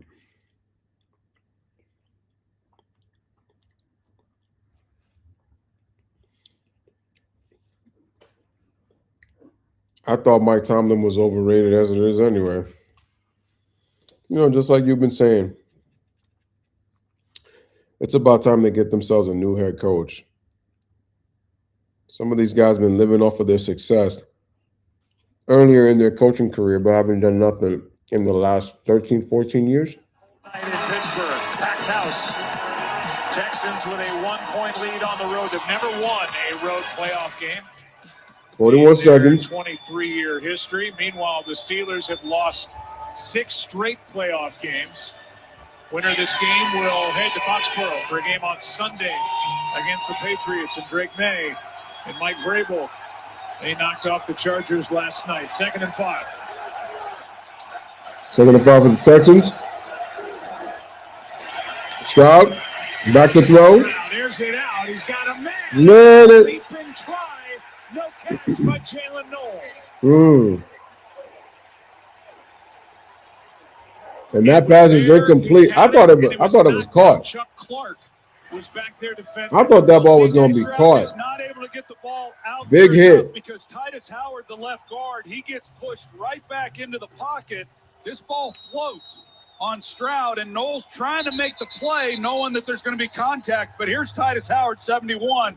He gets pushed back into Stroud, and Cam Howard really saves. If Clark doesn't make that play, otherwise Stroud had lots of room. That's a complete pass. The ball to Noel.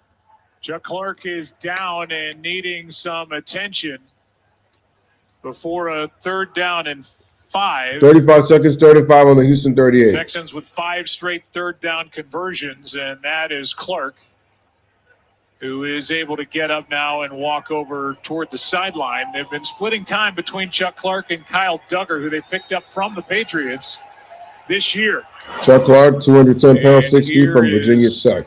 Clark delivering the hit and then got hit by his teammate Brandon Echols. Yeah, you look at this right now, Joe. The Houston Texans here on 3rd and 5, they need 20 yards in order to get to where Fairbairn's career long of 61 yards.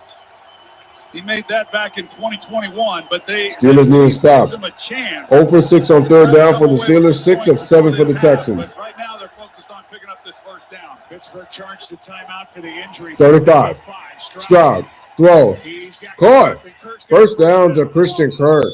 He's got a touchdown in tonight's game. Now he's got a first down, and a timeout is taken after a gain of 7. No timeouts like left. These timeouts, as quickly as they've used them, they used the other one when there was over 40 seconds left. Typically, if you've got a couple timeouts, you'd like to get it under 30 seconds before you burn the first timeout, save the last timeout for your field goal team, and even after that 3rd down conversion there was still time on the clock when you're looking at it with 28 seconds. There was 29, and yet they used a timeout. They could have gotten to the line to save the timeout, allow C.J. Stroud to work all areas of the field, but now the clock does become a factor.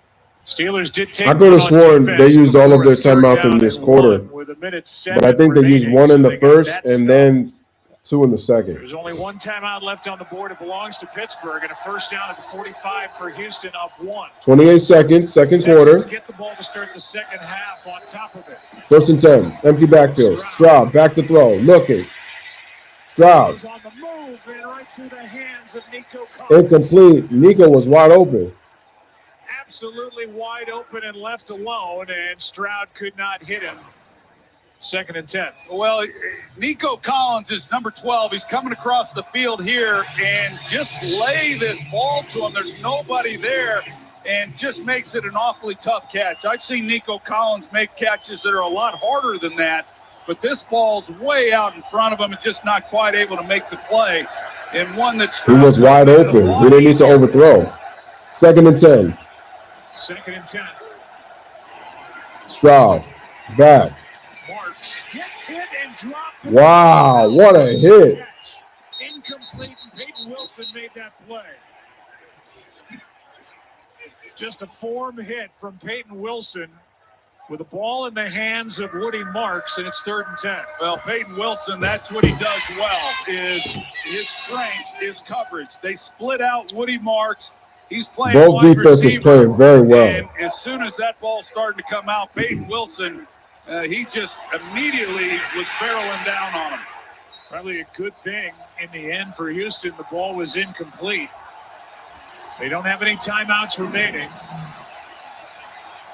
So the clock stops with 18 seconds. It's 3rd and 10. 3rd and 10 at the Houston 45. They're down tonight. They'll be up against the clock if it's completed in play. Stroud. Perfect. Looking. Caught. Catch is made by Schultz. It's 4th down. Schultz is good for 4 yards, and there was pressure by Kyle Duggar, the safety. And it's 4th down and 6. And the ball's still on Houston's side of the 50. And the punt team will come on for the Texans as we are. They don't have a choice. They might as well just punt the ball. Big return. 13 seconds remaining. 4th and 6 for the Texans. And a 1.76 game after a half. I didn't like the way that possession was managed, starting with the timeouts. Well, looks like we're going to punt. At least give them a chance to come away with 3 points. Townsend hits it. Austin's going to stay away from it. And with 5 seconds left, a fair catch is called. Down inside the 10. With no time left on the clock, and that'll do it for the first half of play. All righty. So we are at halftime, ladies and gentlemen. So score, Texans 7 and Pittsburgh Steelers 6. You are watching the Texans versus the Steelers right here on the Louis Sports Network. Let's listen to D'Amico Ryan for the first half. Can't have the turnovers that we had, but our offense just got to keep driving down, get us in striking distance, and go score. When you've affected Aaron Rodgers, what's worked? Our front is getting after it, right? We're playing really good coverage in the back end. The front is relentlessly getting after him. So they keep doing that, keep winning third down to get them off the field. Our guys are playing really good defense. We just got to come and close it out and finish how we know how to finish. All right. Thank you, D'Amico. Thank you. Joe. All right, Laura. Thank you, D'Amico. All righty. So, like I said, first half, 7-6. Pittsburgh is going to get the ball in the second half. Such a low-scoring half, but it was to be expected.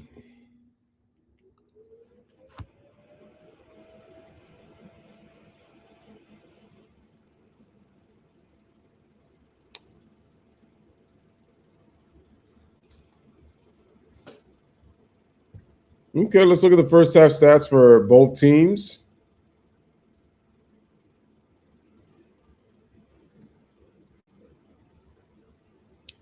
C.J. Stroud, 13 out of 20, 118 yards. Passing, Aaron Rodgers, 9 of 15 for 79 yards. Woody Marks, 11 carries of 59 yards. Jaylen Warren, 5 carries of 14 yards. He's been a non-factor. Christian Kirk really making his presence felt. 5 catches for 58 yards and a touchdown. Metcalf did not touch the ball in the several targets that he had.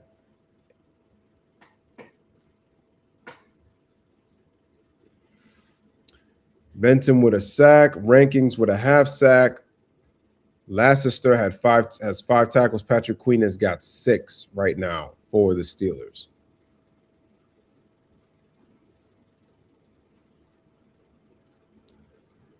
Continue to do that. When your quarterback is struggling, the run game can be his best protector. You smile every time we talk run game. This is your kind of game. That is Ryan Clark. I like everything that I'm seeing right now. Woody Marks, he's running so physical. This offensive line.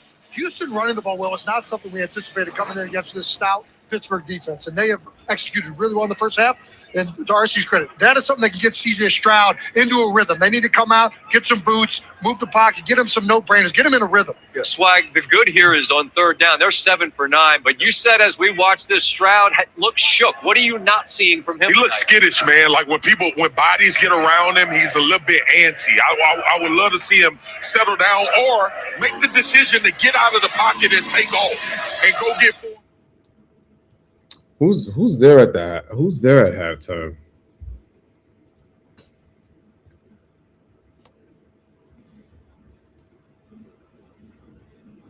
Jay says if the trend continues, it actually helps the Houston Texans.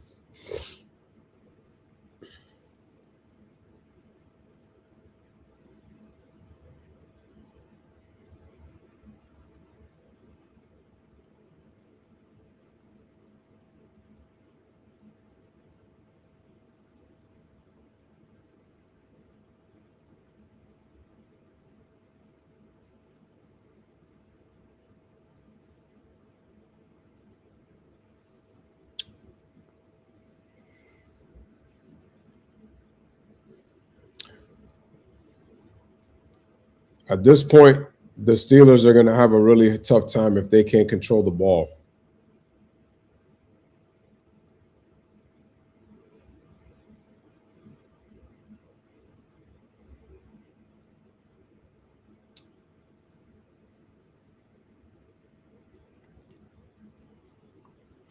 Sorry if I close my eyes a bit, you guys. I'm not tired at all. It's just, I had a moment that I was looking at the screen so real tough and kind of lost sight of things, but I'm doing all right.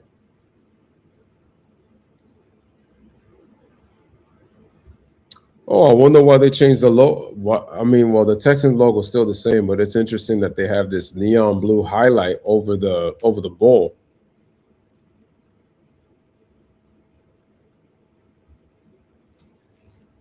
Like I said, I think it's pretty cool. I had never seen something like that before, so that's actually a nice touch.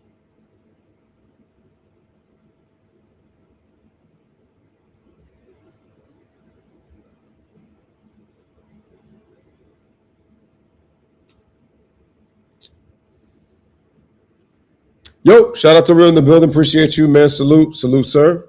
Hope everything is going good with you. Again, guys, hit that like. Make sure to share.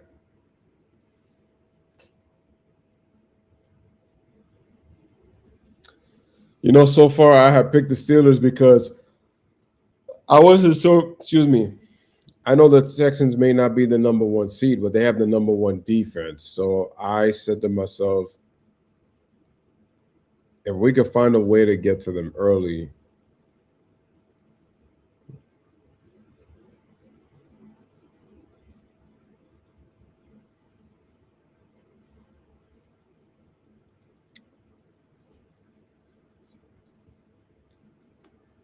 Oh, man. But again, salute.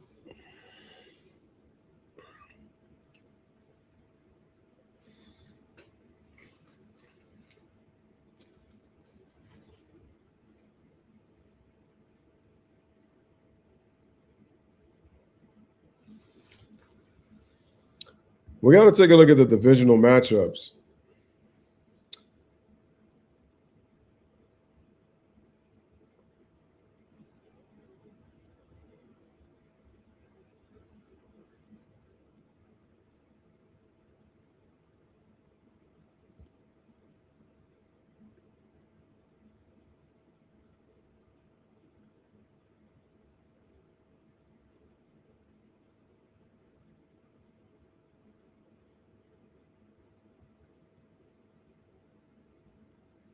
The national championship, Miami against Indiana. Number 10 seed.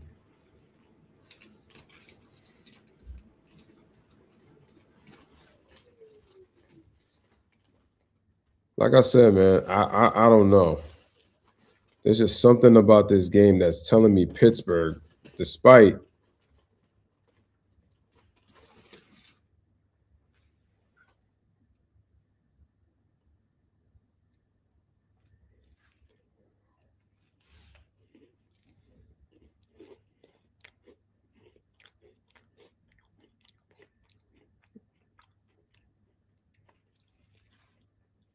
again, I won't be surprised if the Texans win.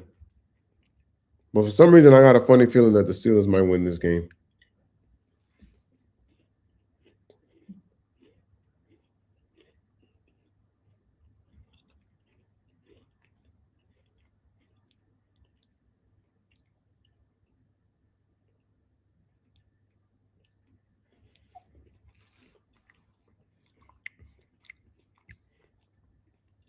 And Rio is a Broncos fan, so that's why he's going Bronco County.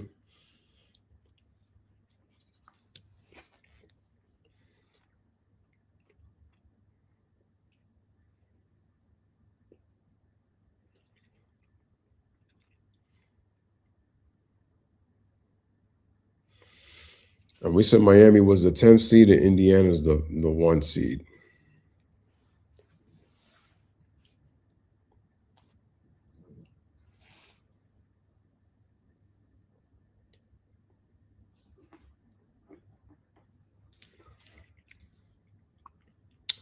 Jay says will be hard for my Hurricanes to beat the Indiana. The speed may help. I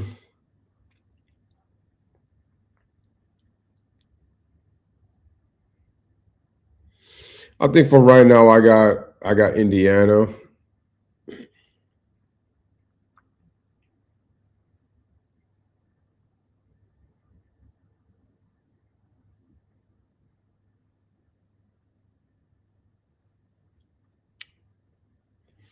Super Bowl 60 is in Santa Clara, California this year.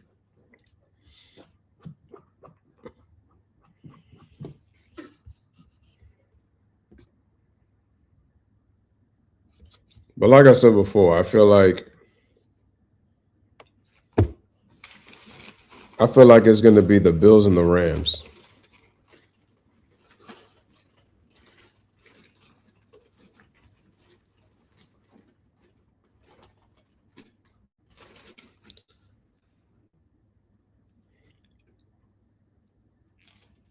The Texans have more than double the yards of total offense.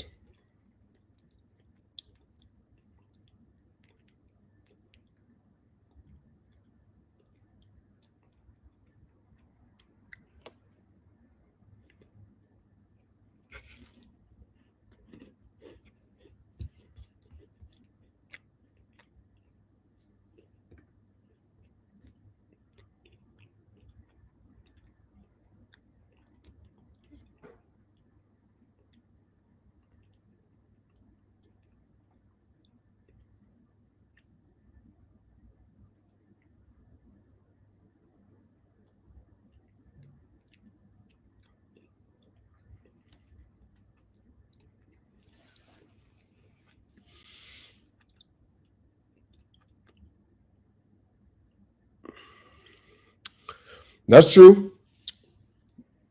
Them being the favorite puts more pressure on them. They're expected to win.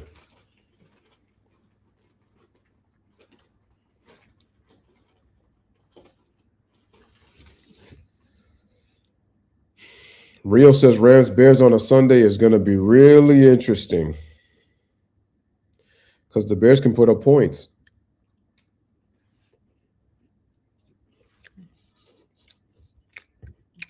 Because the Bears can put up points.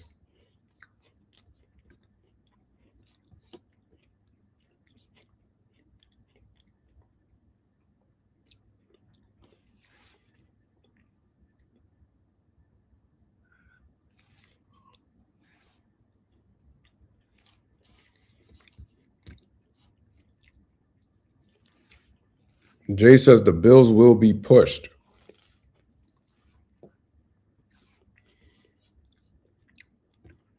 Well, I'm concerned about Josh Allen for that game because Josh Allen has got a multitude of injuries. He had like 3 different injuries yesterday.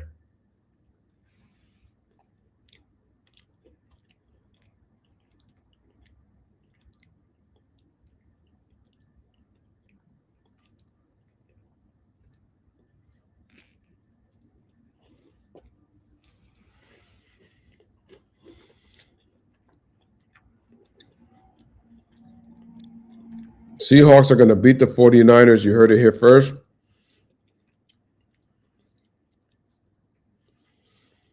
It's like maybe you could say like the 49ers probably their luck is run out just because they don't have enough to beat a deeper Seahawks team right now. But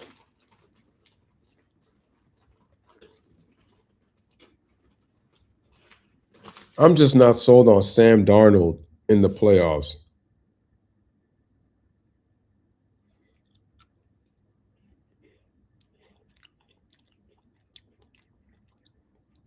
He's not the only one, though.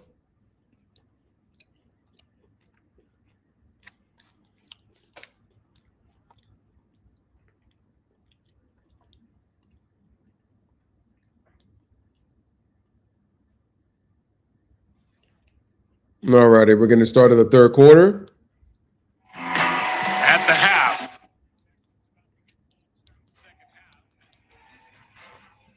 Aaron Rodgers has been nothing but frustrated since this game started.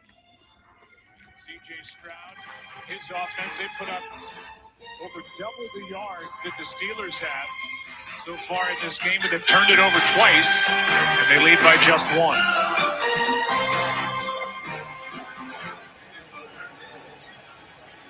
Oh, Houston.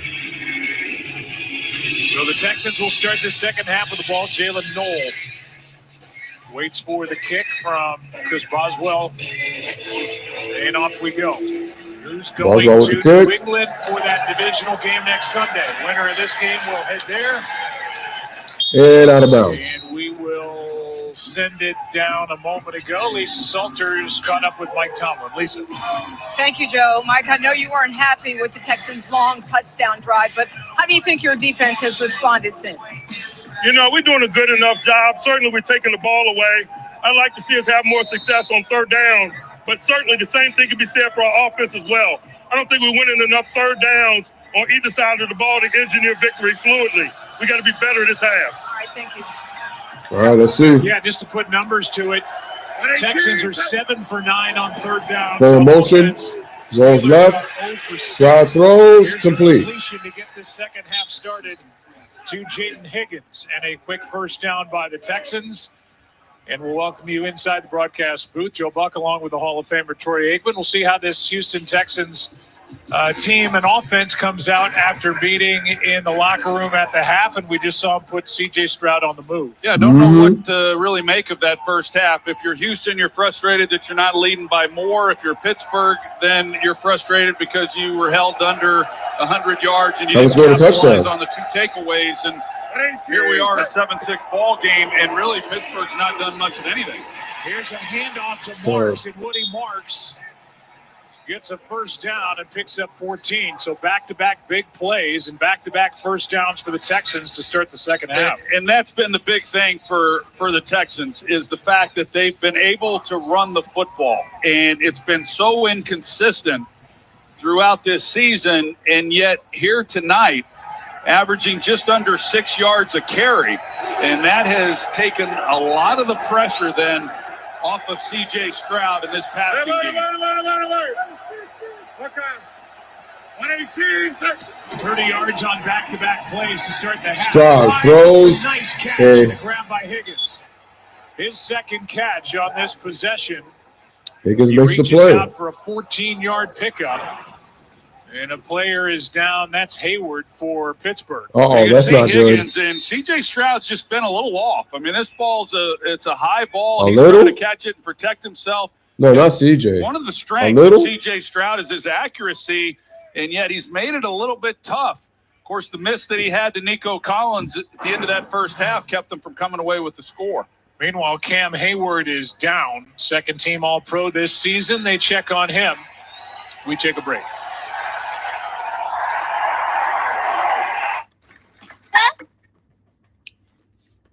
So while they attend to the injury, it is 13:24 remaining in the third quarter. 7-6 Texans over the Steelers.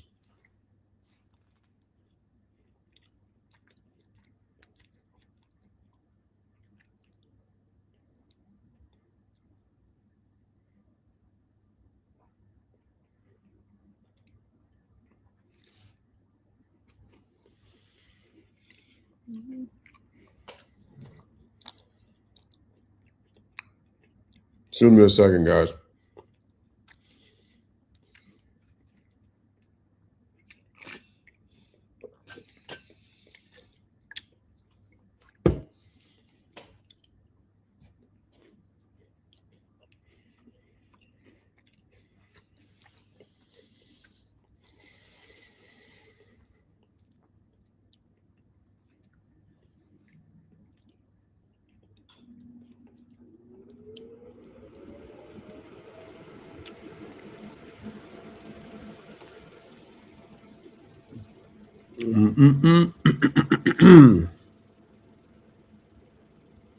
We are on commercial break.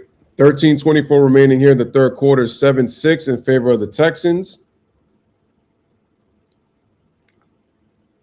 Both teams trying to move on to the next round, to the divisional round. Winner of this plays the Patriots.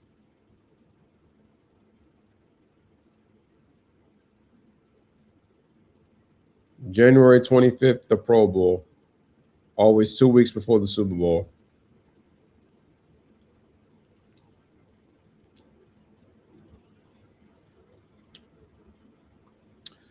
Oh, looking at George Kittle now makes me sad, knowing that he's not available.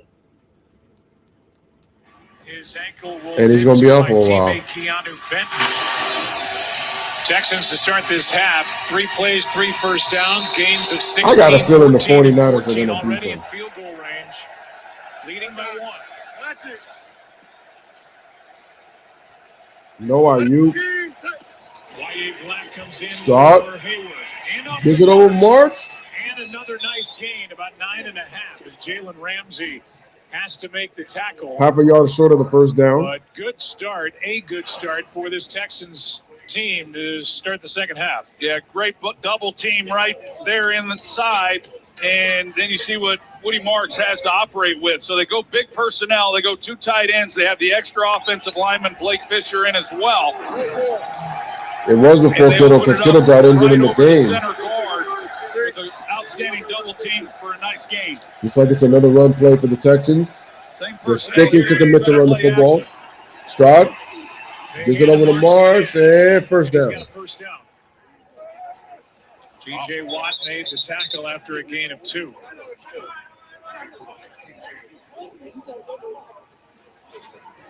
And Cameron Hayward is able to get back into the ball game. We look at the games next week. We don't know where you will find them on your television, but on Saturday, it'll be the Bills at the Broncos. The 49ers at the Seahawks, Rams and Bears. The winner of this game at Foxborough against the Patriots. We'll tell you where you can find those games. What's the time? Look over the marks. Or is that Chubb? Cuts up field and is able to get 3.5. We'll call it 4. Jalen Ramsey on the stop. Yeah, nice job. So they have not shuffled.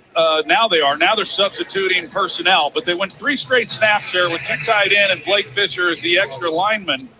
And they ran it all 3 times. And they got positive yardage there with the 4 yards, Joe. And I kept expecting with that personnel package that they would come back with play action and see if they 6 plays, 59 yards. They're now got Stroud in shotgun.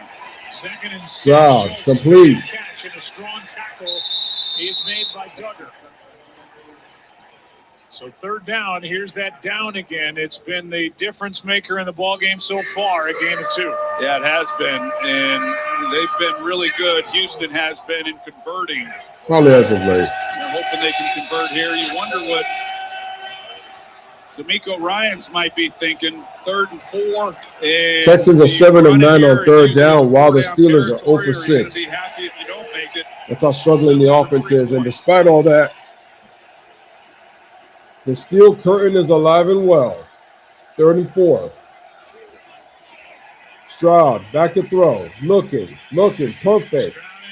They collapse the pocket, and and it's intercepted.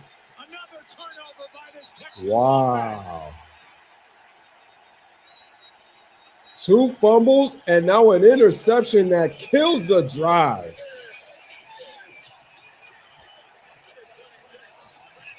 This moment too big for you, CJ? What's going on, bro? Thrown an interception on 3rd and short, knocking on the door. There's life for the Steelers. I told you I was concerned about that. You see? And I don't be surprised if the Steelers win this game. Don't be surprised.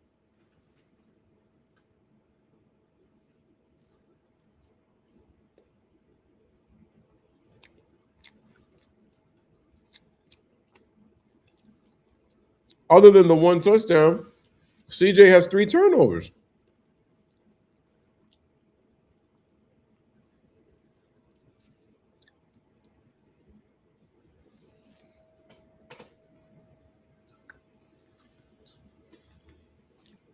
But so far in this game, CJ has not.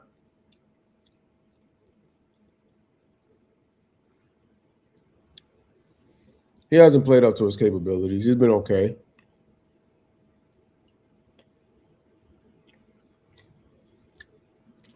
Jay says, can both of these teams lose? Man, if it were that easy.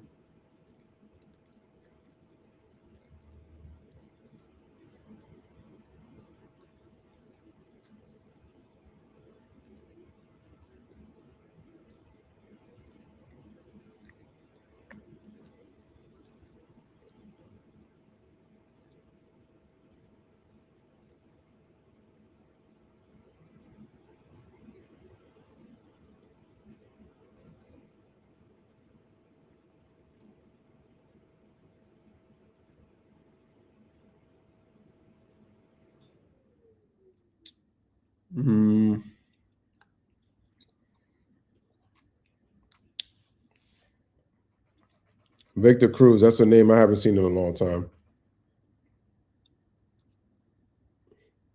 Y'all are the weakest links. Goodbye. Dun-dun-dun-dun.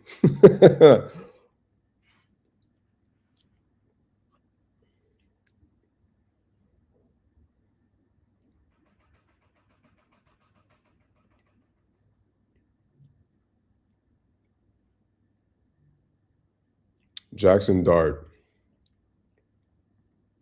I'm not sold on Jackson Dart. I got to see what he does in year 1, full season with the Giants. That's how it's going to let me know. Here's his route, and take a look at Jalen Ramsey. He's the safety that takes it away. So that's where Stroud's working at the snap of the ball. Overrated. Jalen Ramsey makes a play. And it gets him off the mark, and then he just tries to force one in there. It's thrown behind. Had he have come out to Nick Chubb right away, Chubb's in the flat. Had he have worked that side, This is an offense that typically you work half the field. So he's making the decision based on coverage and never was working. All right, they hand it off to Warren. Here's a handoff to Jalen Warren and a strong run by Warren. It's like about He 7 did or 8. most of that on his own, just pushing the pile for 7. They moved the ball back after the interception by Eccles to the 4, saying he was down by contact at the point of the interception. But here are the Steelers, thanks to 3 takeaways and 3 giveaways by C.J. Stroud, still trailing by just 1. All right, 2nd and 3 for the Steelers. 2nd and 3. 319. What we got? Warren gets it again. Warren gets the ball again, and he's going to get a first down. He got to the first down That should be a first down. yardage and then was thrown back. We'll see where they put it. As you see the officials say first down. You know, Yeah, we that's talked first about down. it coming in, Joe, that points were going to be at a real premium. This is a game that we expected coming in, and yet you get in a position and you don't come away with anything like Houston on that last possession. It's hard to imagine a 3-turnover game, and yet they still have a 1-point lead. And C.J. Stroud he has not been on his game. He's missed some throws that some guys have made some nice catches on. He missed an opportunity to come away with a field goal if he hits Nico. And then, of course, the interception on the last play. Hard count gets the Steelers. Offense. Number 81. 5-yard penalty. First down. It's against Jonnu Smith. So let's think about where this game started with Aaron Rodgers. He started looking this game for DK Metcalf. He gets him back after the 2-game suspension for that altercation with a fan in Detroit.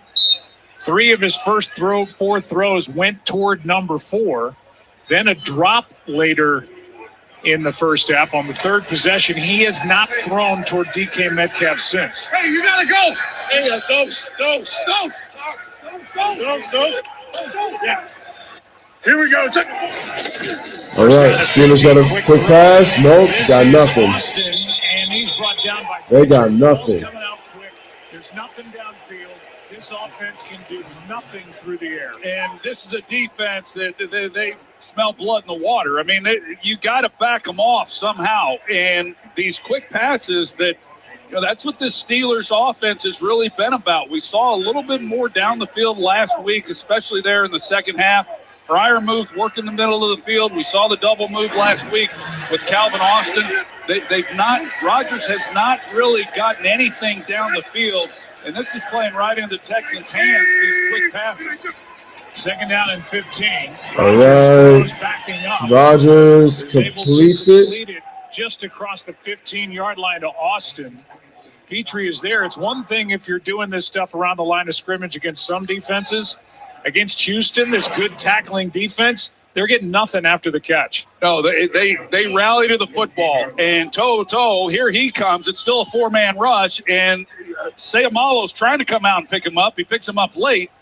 But they just rally to the football, and they make you earn every yard. But the quick passing game is not the way to attack this defense. Steelers have not faced a 3rd down shorter than 7 yards. It's 3rd down and 9. Here we go. Rodgers, quick throw and complete. Valdez-Scantling. Steeler first down. Mr. O'Reliable, Steelers first down. Well, this is a good design, and this is what they need more of. They've got Pat Freiermuth, who's working through the middle of the defense that ties up Kalen Bullock. Right here, Kalen Bullock, you're going to see, as Freiermuth comes down the middle, that it pushes him off, and then you've got Marquez Valdez-Scantling who's coming underneath that, and that creates the air, if you will, in the coverage. Separation. First 3rd down conversion in the ballgame for the First and Steelers 10. offense. They give it off to Gainwell, and no, he's going nowhere. From Anderson, but then Petrie is there and others. A loss of 2. Well, we've highlighted Jalen Petrie a few times here tonight, and here was a guy that played safety. He struggled some in coverage. He started playing more nickel last year, and in my opinion, he found himself a home. And he's so physical. He's the type of guy you want around the football, and this year he's been excellent in coverage as well. He's had his best season of his career. Team high 6 tackles in the game, Jalen Petrie.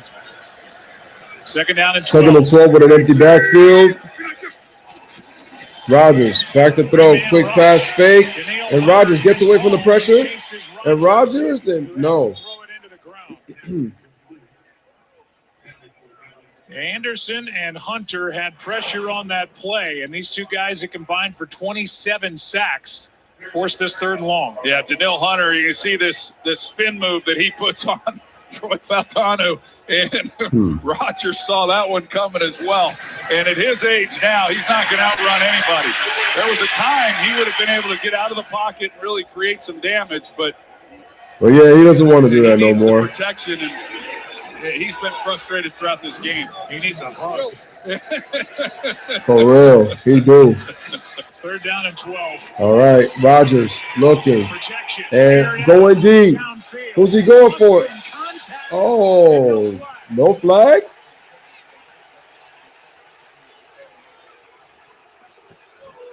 No flag. I don't know. We'll take a closer look at it. It looked to me, Joe, like Lassiter might have gotten away with one. Yeah, not as much there as what I thought. No, Troy, in that situation, they're both playing the ball, their feet tangled. In that situation, that's not a foul. Well, he had a step, too. Calvin Austin, the hero from last week's and the Steelers will have to punt. The game-winning touchdown, and he had a couple steps there on Lassiter. The punt by Wademan, that's 3 Steeler takeaways in the ball game, and a total of 3 points off those takeaways. On the return. Here's Noel. And Noel gets tackled at the 30. 12-yard return, and Rodgers' frustration. So with 5:33 remaining here in the 3rd quarter, the Texans get the ball back. It is a 7-6 game. Ladies and gentlemen, C.J. Stroud has 2 fumbles and an interception, and the Steelers are still only have 6 points.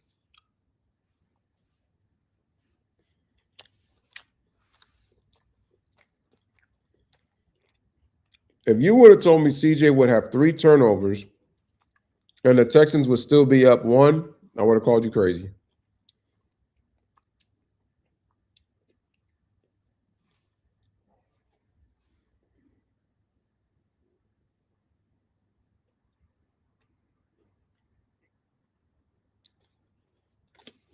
I'm just crazy.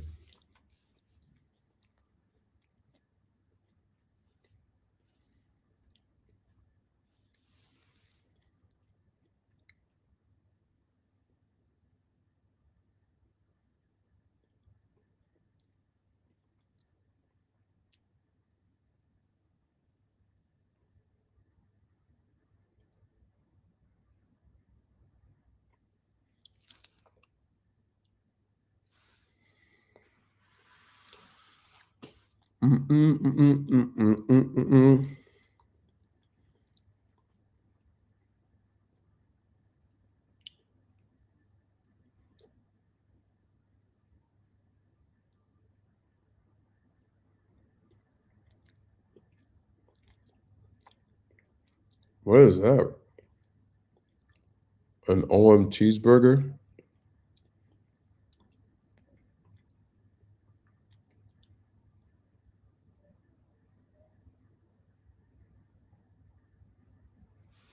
All right, here's the replay. Yeah, you take a look at it. Calvin Austin, he runs a go route, and it looked like he ran a pretty good route. You expect the receiver then to be expecting it out over the outside shoulder, but everything looks good. And then Aaron Rodgers on the bench, apparently he didn't run exactly what it was that he was looking for. And you see the frustration as he's trying to show Arthur Smith, the offensive coordinator, what was supposed to be the route. I will say that Calvin Austin is a guy that's 5'9", and when you're outside as a wide receiver, outside the numbers on a go route, those are hard balls for a quarterback, and it's hard then for the receiver at that size to be able to go up and make plays on the football. Stroud rolls right. It's complete. Play action, rolling out to his right, is able to hit Hutchinson. On first down, gets 5. But I'll go back to that. It's one of the reasons, Joe, we had the Steelers a few weeks back against the Miami Dolphins, and that was when they had brought in Adam Thielen and Marquez Valdez-Scantling, and those guys started to play more, and the veteran experience that they have kind of calmed Aaron Rodgers down a little bit, and him knowing that these guys were going to be where they're supposed to be. And I think that's an example of Rodgers. 2nd and 5 for the Texans. They run the football. No. See if somebody was lined up offside or an illegal shift. A gain of 2 on the play. Here comes the call from Craig Rolston. Illegal motion. Offense number 86. The 5-yard penalty. 2nd down. Why are the Steelers still in this ball game? Because of 3 turnovers tonight. Well, that was the big one there. And just they had the chance there for the touchdown. Instead, they give the ball to Pittsburgh and just not securing the snap. Coming from the center. And then, of course, the interception when they at least had a field goal in their pocket. And it's uncharacteristic. This is an offense, 2nd in the league coming into this game, just 12 turnovers on the year. On 2nd and 10 after the penalty on Sure, we got a sack. Tries to take off, and Derek Harmon brings him down. It'll go down as a sack. And it brings up 3rd and 10 with under 5 to go in a fast-moving 3rd quarter. You see Dalton Schultz here, and he comes off the ball, and the protection was good enough to get the ball to him. But I've been there as a quarterback. You're just feeling it. You don't feel like you've got time.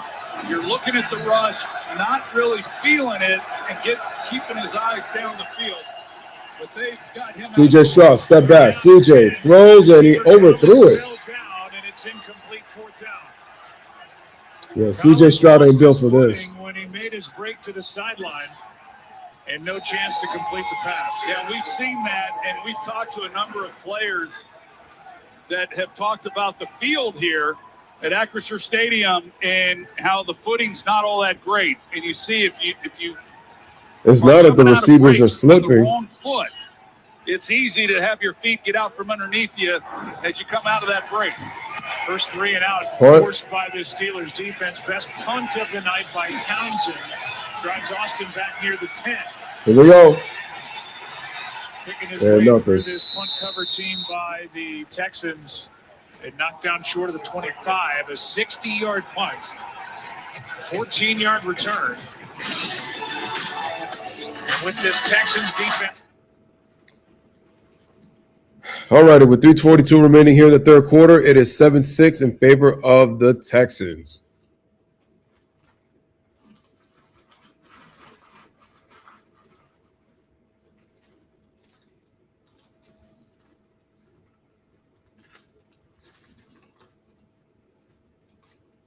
These games, January 7th. Looks like it's a every Wednesday type of deal because they haven't talked about how episode 2 was started or anything.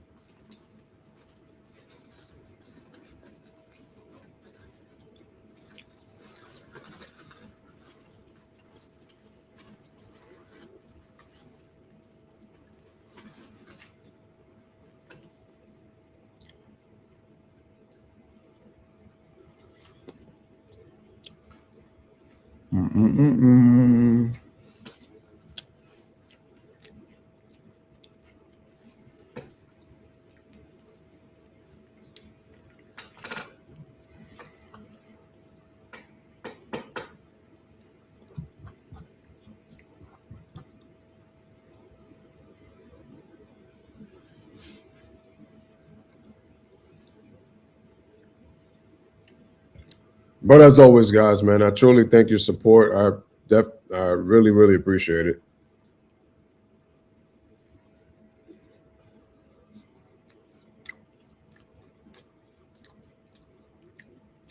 Yeah, I hear that the women are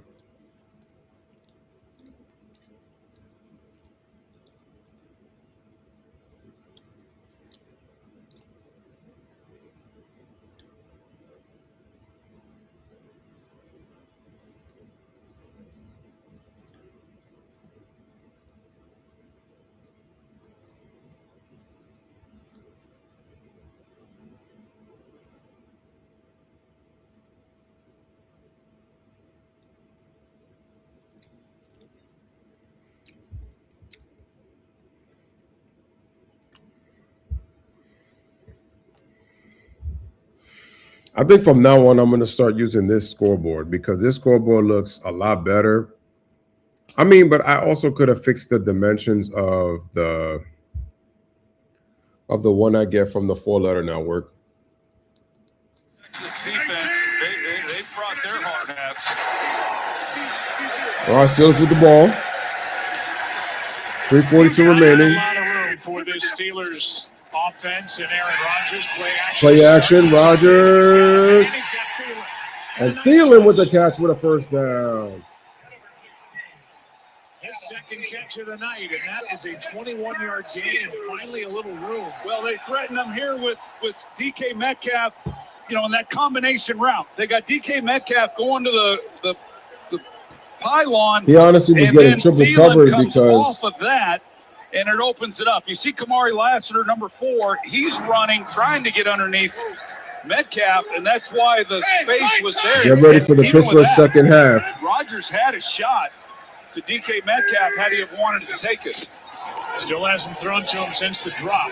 Play action. Rodgers, throw, complete, and no. By Jonnu Smith, and he is wrapped up by the Pro Bowler Azeez Al-Shire. A loss of 1. Yeah, this defense has just been so smothering, and that's what they're capable of doing. And when you can get Rodgers enough time, like we've seen a couple of times, in order to get the ball, we saw it to Calvin Austin. They're not able to connect on that one down the field. But this last one to Adam Thielen, I mean, it is tough sledding when you're trying to drive the football against this Matt Burke defense on a 10, 12-play drive. Just not many offenses are capable of doing it. Second down, Andy. Rodgers. Time running out. And no. And Rodgers ends up on his back with Danielle Hunter and then Will Anderson Jr. applying pressure. 3rd and 11. And over, it's predominantly a 4-man rush as you watch them. And this is a defense. They don't try to disguise. They don't fool you. It's unlike really any other defense in the league. They just line up. They show you pre-snap pretty much what they're going to do, and you just don't have any answers for it. 6th time in this ball game, the Steelers have faced 3rd and 10 or more. It's 3rd and 11. All right, here we go. Rodgers. Oh, the ball is loose. And it's recovered by Mason McCormick. But it doesn't matter. Play was made by Danielle Hunter, and that'll bring up 4th down. And it was McCormick getting on it to avoid the turnover deep in Steeler territory, a loss of 14. Well, Danielle Hunter may have saved a touchdown because DK Metcalf on the left side of the screen here, you're going to see him. He gets up on top, and there's a chance. I mean, they're going to try to get the ball down the field, but Danielle Hunter doesn't even allow him to get the pass off. Here is a beautiful punt by Corliss Waitman. Drives Noel back inside the 15, and he hops out of bounds. Going nowhere. 57-yard punt by Waitman. And with 1:29 left in the 3rd quarter, we are still stuck at 7-6. Texans on top. You're watching. So we're going to take another commercial break. 1:29 remaining here in the 3rd quarter. It's a 7-6 game. The fact that some people were like, "Oh, this might be a shootout," man. It's like, what? No.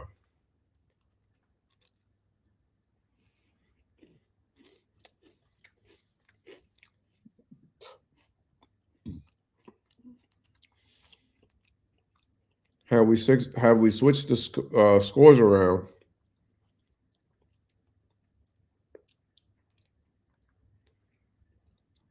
Kids, you know what number that makes. For those of you who don't, it would make that 6-7. How did switch the score?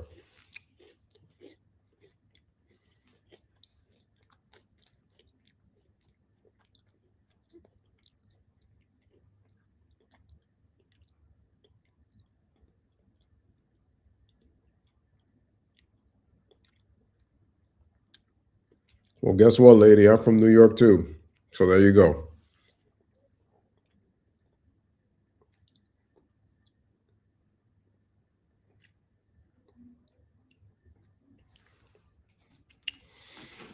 Both offenses have been bad, quite honestly. Houston's ran the ball real well.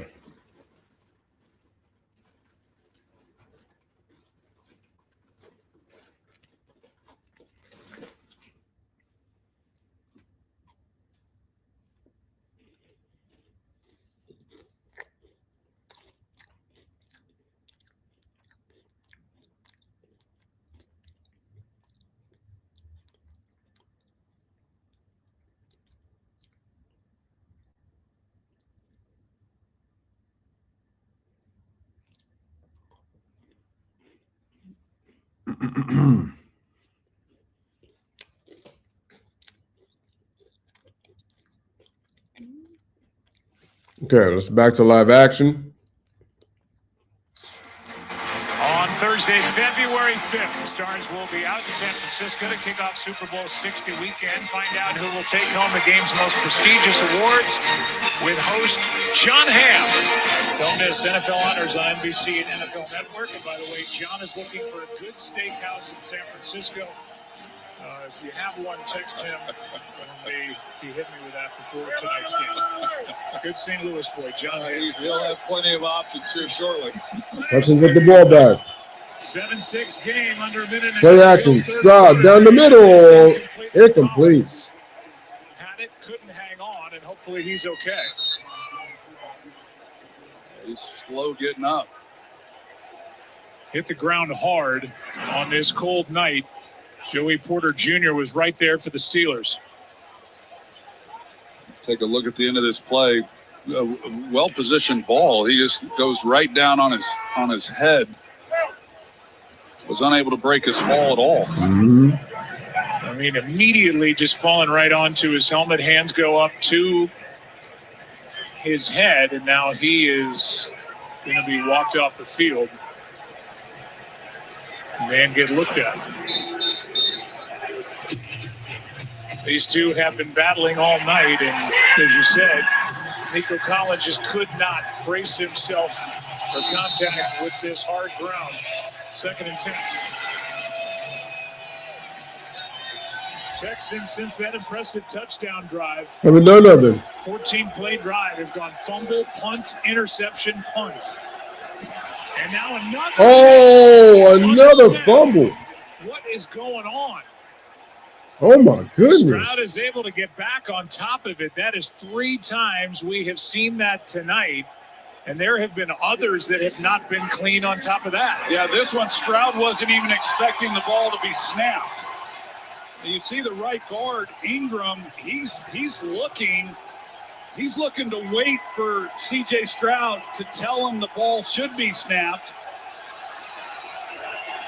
And yet the center, Jake Andrews, he snaps it without being told it was 15. Stroud back to throw, looking, throwing. He's going deep. Hey, he's got him in. He's got Kirk. Kirk has got a touchdown in this game, and that is a big one. A 3rd down conversion with 30 seconds left in the quarter, 49 yards. Well, Christian Kirk runs an excellent route. Brandon Echols, the nickel corner, he's in coverage, and you see the step that he gets on him, and then Kyle Duggar, he's the last line of defense. He's playing middle safety, and because Kirk was so good at not really showing what he was doing on the route, he's able to then get the angle on Duggar as well for a big play. That's the longest play of the ballgame, 49 yards. Kirk had a 36-yarder earlier, has a 6-yard touchdown catch in this ballgame, and there's a little life after the near turnover for these Texans who lead. All right, sorry, Dad. The music in the background. Anyway, ladies and gentlemen, it's the end of the 3rd quarter, man. It is a 7-6 ball game.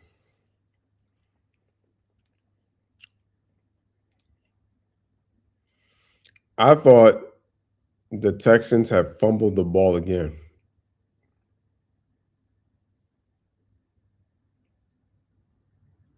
Man.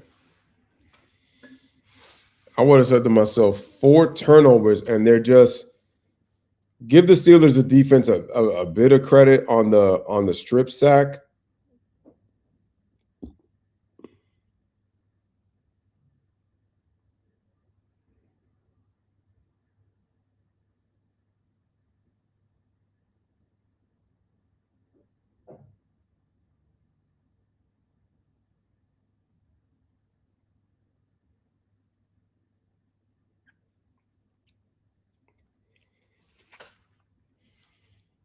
man.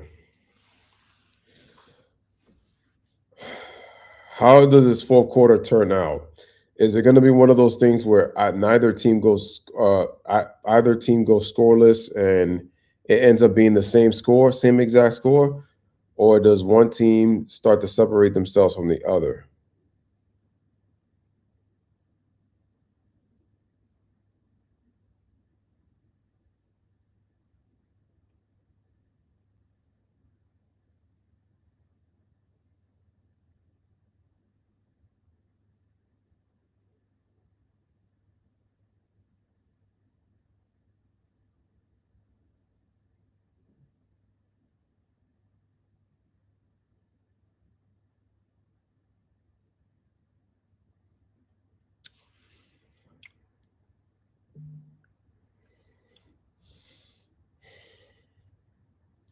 The only question I gotta have now is that are the Texans going to be able to capitalize? Because that's been the problem of both teams, has been miscues by both teams, and neither team has been able to take advantage of the other. Rams beat the Panthers. What a game that was.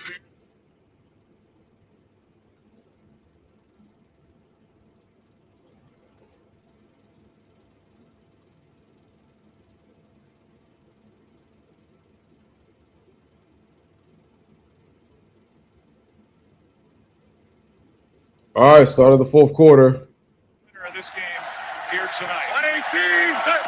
First down. Stroud hands it off. Marks. And a flag flies. Flag. We haven't had many. No, we haven't. That's going to come back. That's against the Houston Texans. Offense. Number 71. It's a 10-yard penalty. Replay first down. At the end of that third quarter, the officials moved the ball back 3 yards. It was a 46-yard completion to Christian Kirk on third down and 15. He's got catches of 36, 46, and a 6-yard touchdown tonight. And he's got 4 third down catches for first downs. He's doing everything. And this quarter, as you can see in the bottom right corner of your screen, has been a problem for the Steelers on defense. And it has been fruitful for the Texans on offense. First and 20. Handoff. Marks. Takes it back inside the 40 after the hold. Looks like about a gain of 8. Send it down to Lawrence. Jay says at this rate, just flip the coin again. The winner wins. Being carted off. Nico Collins is out? Just now being evaluated for a concussion. And now, as you can see, he is headed to the locker room. Joe, he was hunched over after this injury for a good minute. Couldn't even make it into the medical tent for a while. And now they'll take him into the locker room. Yeah, they actually, when he got up, finally, he started to walk back towards the huddle. The trainer second and 13 to get into the sidelines. He was pretty confused. Snap. CJ looking, and the pass is caught, and Christian Kirk completes it. Third down coming up after a completion of 7. Well, the story of this game has really been the third down dominance of the Texans offensively and how good they've been on defense and not allowing third down conversions for Pittsburgh. But right here, I mean, 3 points is big. And C.J. Stroud, as tough a night as it has been, be smart with the football. Don't take a sack. If it's not there, unload it. Would be a 50 or 51-yard field goal try from this spot. Third down and 6. Quick throw, sideline. Spinning try, and the pass incomplete, and Porter was there for the Steelers, defending against Higgins, the rookie. Joey Porter's had himself a nice game, and now with Nico Collins out of the lineup, Jaden Higgins is going to be the one having to face number 24, it looks like, for the rest of the game.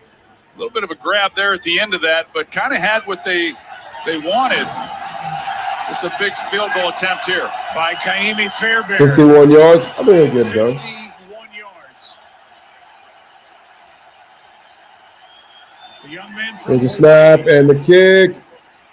Good. Has got it. And a thing of beauty for the Texans.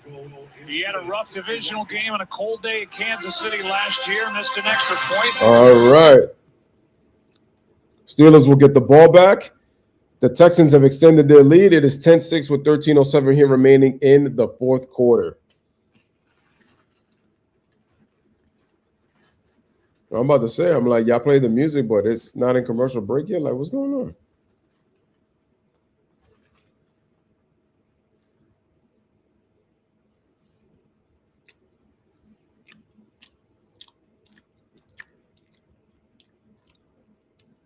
Aaron Rodgers, I've been saying, is a one-hit wonder. Yeah, he's got regular season MVPs, but I never felt he was a championship level quarterback.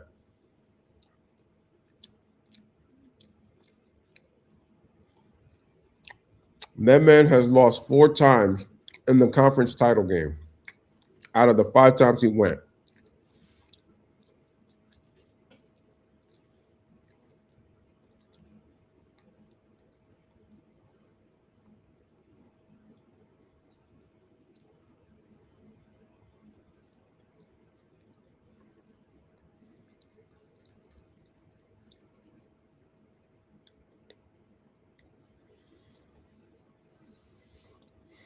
If it ain't my boy, Aiden Hutchinson.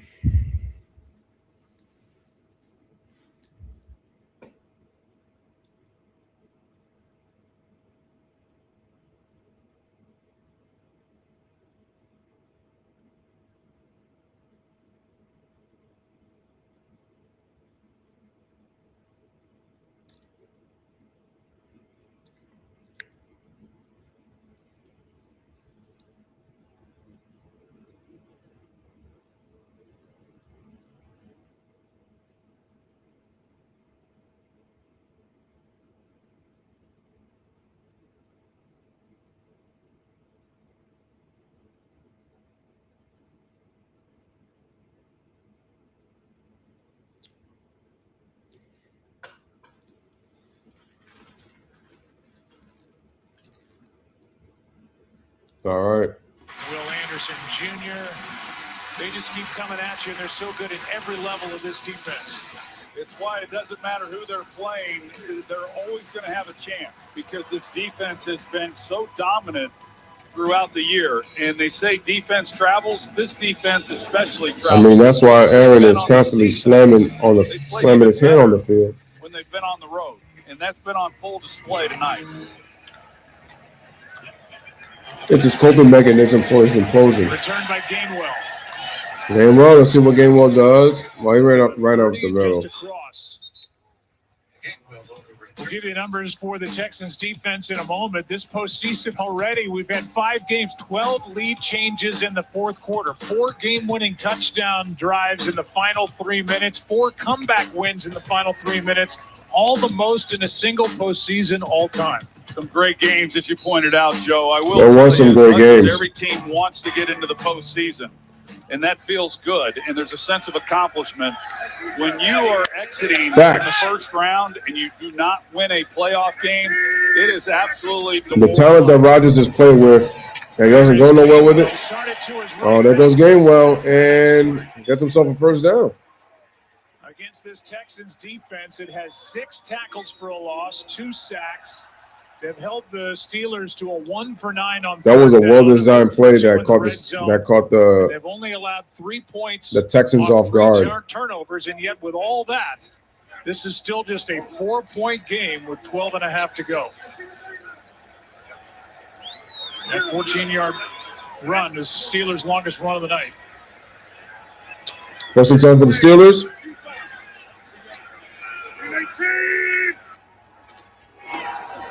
Rodgers back to throw, 3-step drop, collapse pocket, going deep, 1-on-1. Oh, and the ball. He caught it. It's incomplete because the ball hit the ground. Yo, Rodgers having a field. No, he about to explode. A lot of those types of plays. Here's a look at the last play. Good job by Lassiter and almost a great effort.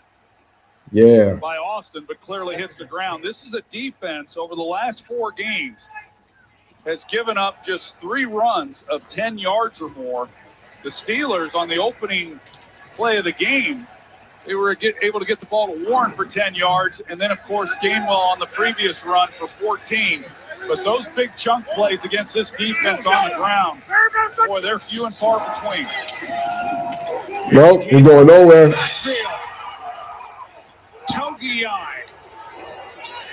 This defense is stingy. A loss of 2 and another 3rd and long coming up. 7th tackle for a loss by this Houston D. My time, we're about to be out of He here. has really had a year, and You see what he's able to do here. He just gets right back into the backfield. Gainwell has no opportunity whatsoever, but he's done a lot of things. Rodgers empty backfield on a 3rd and 12. For this defense.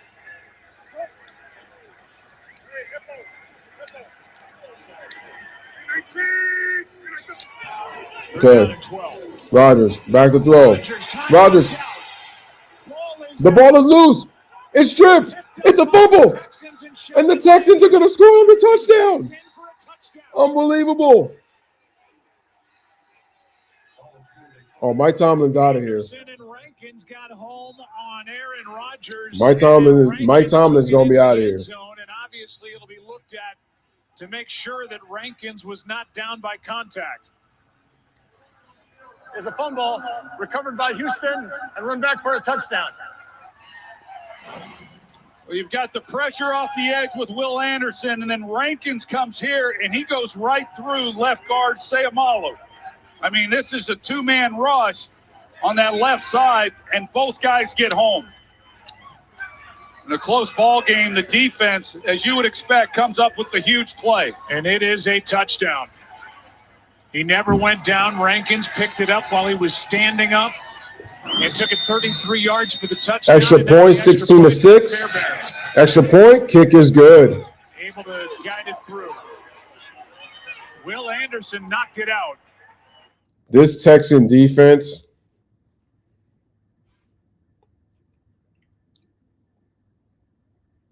I told y'all.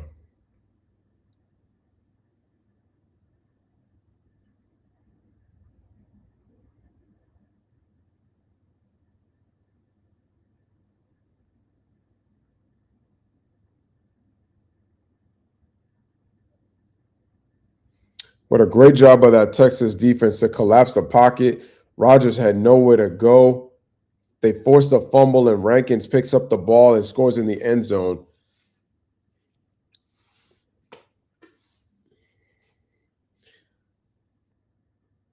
Dang, I was like, maybe they got a glimmer of hope. I know Steelers fans are.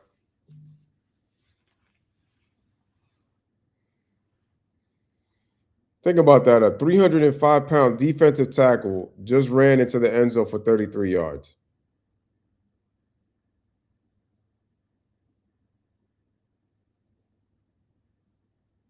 Not a bad kick. Let's see. You know you've got a great defense when they start scoring touchdowns. Gainwell, they got to get something. Gainwell. A little life and a decent return Something. out across the 30. D'Amico Ryans knows about getting after Aaron Rodgers. We can go back to December 7, 2008. And D'Amico Ryans sacked Aaron Rodgers in the fourth quarter of a Texans 24-21 win at Lambeau. And for D'Amico Ryans, a former two-time Pro Bowl linebacker, The younger former Aaron defensive Rodgers. rookie of the year, good player, really, really good player. And he's become a terrific. Mike Tomlin is out of here. Laura asked him yesterday if he told his team that he sacked him back when he was a player, and he's a pretty humble guy. He said, "No, I didn't mention it to him." But Rodgers, plenty of time still. Rodgers going deep, and no, incomplete. And that's the first time Aaron Rodgers has looked Pat Freiermuth's way. It's 2nd and 10. Well, you look at it, Joe, and it being an 11-point game. D'Amico, yeah, there you go. D'Amico Ryans, he's 41. Aaron Rodgers, 42. And, 42 years old, and you're getting knocked around the way he has in this ball game by this pass rush. It does not feel good. Let's go, Rodgers. On 2nd down. Throws. Oh, wow. Immediately, Alshire made the tackle, headed to his first Pro Bowl. He was with D'Amico Ryans in San Francisco. He's kind What of a a glue quick guy tackle. that came to Houston, and now the Steelers. They're trying to no huddle. Rodgers throws and walk. He finally throws the Freiermuth. Good catch, and a flag is down in the secondary. I'm throwing them all game. And Freiermuth gets a completion for a first down. They may have gotten the Texans with 12 men on the field, but you see the catch. That was a risky throw. And God, he's one of the few guys over the last few weeks that's been able to make plays. 12 men on the field. Yep. Defense. That penalty's declined. Result will play. The first down. The rules for this Texans defense, as we look at this catch by Freiermuth, this is as tough a catch as you'll see. Yep. The rules for the Texans defense along their defensive line and elsewhere is unless you see Pittsburgh substitute, you cannot come off the field. Yeah, somebody forgot. Somebody forgot the rules. First down to the 45. Rodgers back to throw. Rodgers, and he's sacked. Trying to take off. I think that was Lecky Fotu, who is the guy who got him. It'll go down as a loss of 3 and the 4th sack of the night for the Texans. Well, Dylan Cook, number 60, Eric's crying right now. That's who Aaron Rodgers trips over. He kind of gets pushed back as he goes right there on the left foot. Because there was a time you would see Rodgers in that situation, and boy, there was a lot of open field. He thinks that he got tripped by the defense, I believe. Loss of 3, second down. It was second and 13. Rodgers escapes. Rodgers throws. And no, incomplete. And that's the first target for Metcalf. Metcalf hasn't got. First quarter. Well, Rodgers gets outside the pocket, and he has room to run. Now, I understand. Now it's 3rd and 13. Points, so you're trying to get a big chunk. But as I was saying a moment ago, even on the previous play, there was a time earlier in Rodgers' career where he would have hurt a defense with his legs. Here, picked up 10 yards, new set of downs, and then keep on playing. But at 42 years old, it's what out of the hands of Metcalf. Older quarterbacks is their ability to run, their ability to move, and we've obviously seen that from Rodgers over the last few years. It's been 3rd down and long all night for the Steelers. Rodgers. This ball And is it's hit the line of scrimmage. deflected. And it was batted down by Derek Barnett. Danico Autry was in there as well. And that ball didn't get far past the line of scrimmage, and this crowd is booing the Steelers offense. Let's see who got it. Yeah. Mike Tomlin is gone. Aaron Rodgers, you're gone. Danico Autry, he's the one who's able to get his hands on it. They run a little game up front. It's just been one of those nights, and this defense, that's what they do. And for a quarterback, just nothing easy. CJ Stroud played like crap. The Texans about to get it back. The defense won this game. Dangerous catch right off the top of the grass. 35-yard punt.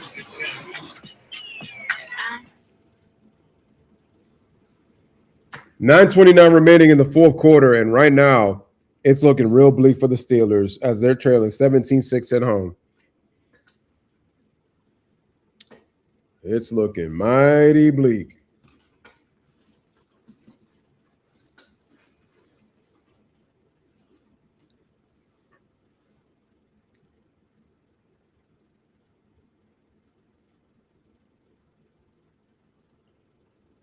The defense played well enough to win.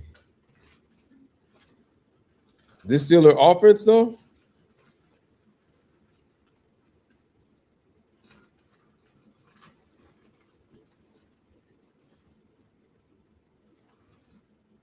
that ain't it.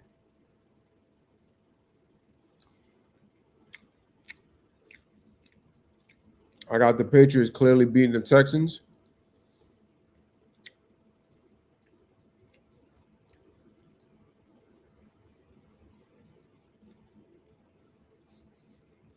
I'm not so sure about that.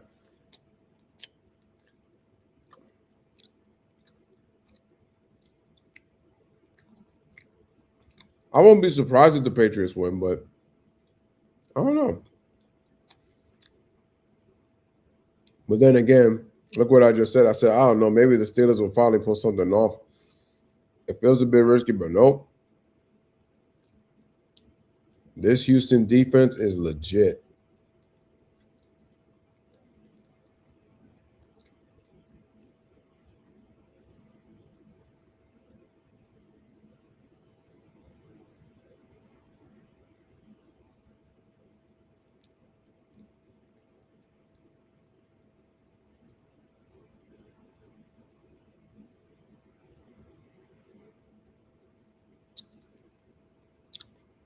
We're back. Game powered by Verizon. We will let you know not only what network, but what time these games are next weekend. At the end of this broadcast, we know what days. And there is the slate of games. The winner of this game will go take on that young Patriots team led by head coach Mike Vrabel. Certainly on the short list for NFL Coach of the Year. Great job he's done. 118. On first down, they hand to Woody Marks. Harrison in on the stop, a gain of 2. So far, the Houston defense has outscored the Steelers offense 7-6. In the ballgame at 17-6. Houston, they had that defensive score, and that is Sheldon Rankins telling the rest of the defense what he was thinking every step of the way on his 33-yard fumble return. When you think about it, only 2 starters on What the position defense, for the Patriots and Texans game? Jalen Petrie and Derek Stingley, were on the roster prior to D'Amico Ryans taking over. Nice pass. Here is a quick throw for a first down to Jaden Higgins. Time of possession. Ability to run the football. Came with teammate Jalen Knoll from Iowa State for 9. Well, you look at him, and I like this young player, and in a lot of ways, he reminds you of Nico Collins, and he's had a better rookie year than what Nico did. Nico really didn't break out until his 3rd season, and Higgins, he's got the same characteristics, and he's had a really solid rookie season, and depending on Nico Collins' health, if they go on to win this game, he might be leaned on a lot heavier next week. 118. First down play clock was Look down. over to Chubb. Is Chubb. Tries it a couple of times and ends up getting 2. Let's go to Laura. Well, Joe, you mentioned Nico Collins. He has been I got officially Texans ruled 20 out with a concussion. We 24-20 saw him carted off. over the Patriots. Documented that he's out for this game. And he is joined by Justin Watson, another receiver, special teamer for the Texans. On He second dart, is out with a concussion. Second down and 8.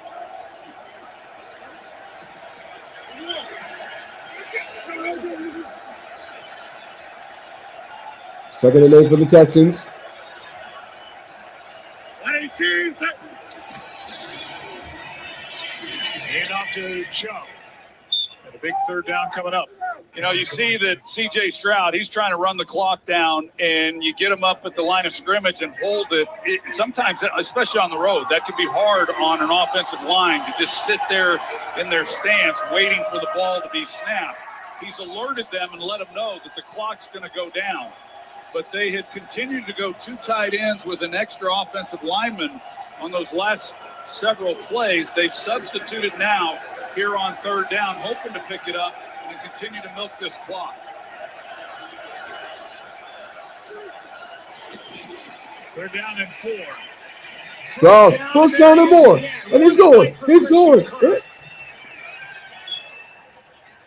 He takes it into Steeler territory. Christian Kirk, unbelievable today. Big-time game, 33 yards. Unbelievable. To go with his 36 and 46 yarders tonight. You see the release that he has off the line of scrimmage. This is where he wins. So he gets a little stutter move, and then the speed that he has. And Eccles, we've seen him get beat a couple of times here tonight. But you're right. What a night for Christian Kirk.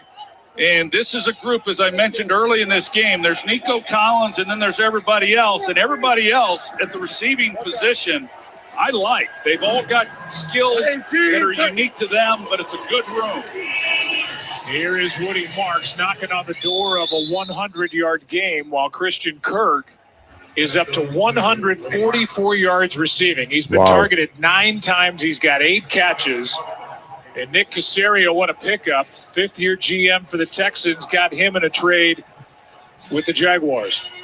Well, and right now they go back to that personnel grouping I was talking about with 2 tight ends and then Blake Fisher. And for Woody Marks, we saw him at the end of that play securing the football. He did have a fumble against Indianapolis week 13. He did not lose it, but that's the only time he's put the ball on the ground, and he's got to be mindful, as he has been throughout this game on that last play. They hand it off to Chubb. To the 30. Yep. Career high games for Woody Marks, the rookie. He's at 99 yards rushing. And the 144 for Christian Kirk is a career high as Nick Chubb gets 5. Well, you wonder when Mike Tomlin's going to start using some of these We are timeouts. under 5 minutes remaining. Now to play, but this is a defense and a series right here that this defense is just spent. You know, eventually, when your offense isn't doing anything more than what the Steelers have tonight, it starts to rub off on your defensive unit. And this is a group that just is not held up very well on this drive, and I would just keep pounding the football. John, another first down. Time of possession. First down for the moment, and the call is it's against the Steelers. The first down Offside. will stand. Defense, number 26. The penalties decline. The result of the play is a first down. Time now for our game recap. It's brought to you by Wingstop and Christian Kirk. The slot receiver has stepped up and been phenomenal here tonight. Here he is on a 3rd and 5. Well, he's done a lot of big things, and he's been the big play guy. And whenever they've kind of needed a play tonight, he's been the one who has stepped up and made it. Here's the one for the touchdown. He's able to make it miss. Chubb took on his own feet. Penetration by Cam Hayward. It's a loss of As we're yards. watching this Texans offense out on the field, we have to start turning our focus to the Pittsburgh sideline. Mike Tomlin, Aaron Rodgers. Aaron Rodgers has hinted that this season would be his last during the week. The Steelers have said that they might be open to bringing Rodgers back another year if he would want to do that. And then what's the future for Mike Tomlin? In his 19th season, the Steelers team in danger of losing their 7th straight playoff game. The offense not able to do anything here tonight. Second and 11. And Chubb over That's the like left another side. 5 or Brought 6. down by Patrick Queen, and again a flag is down.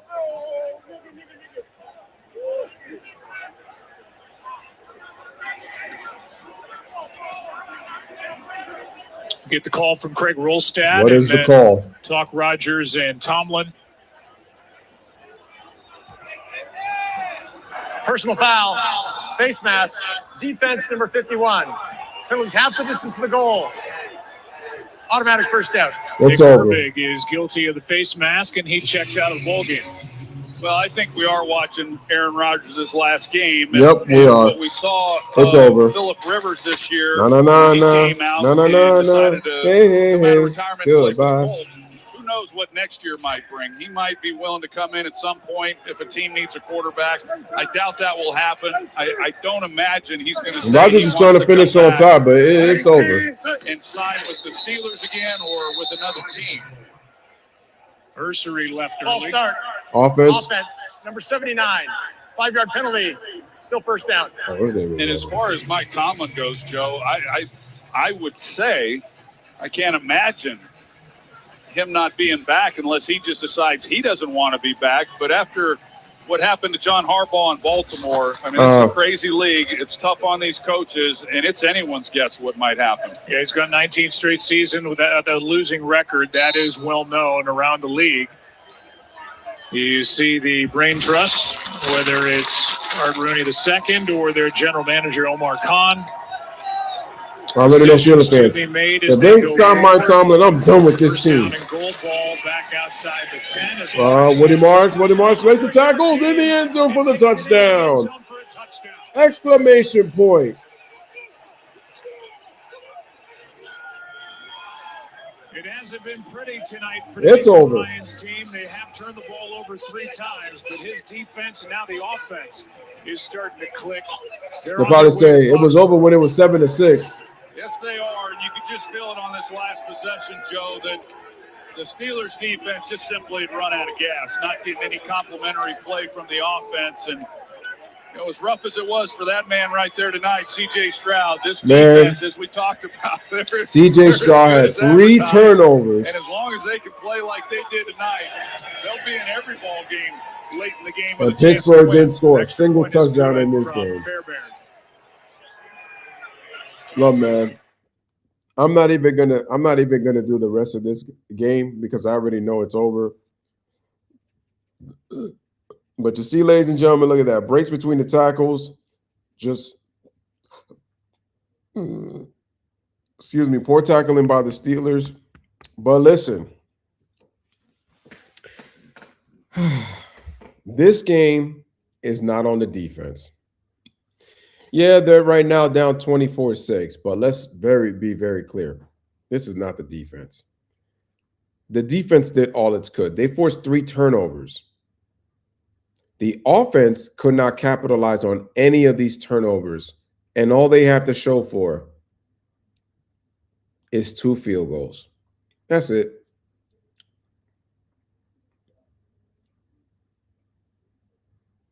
That's it. It's time for Aaron Rodgers to go home. Enjoy retirement. Don't come back to another team.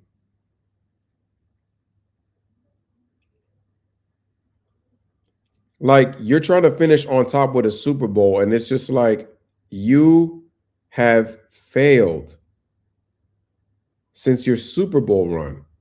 And then you've had a couple of failures even before that.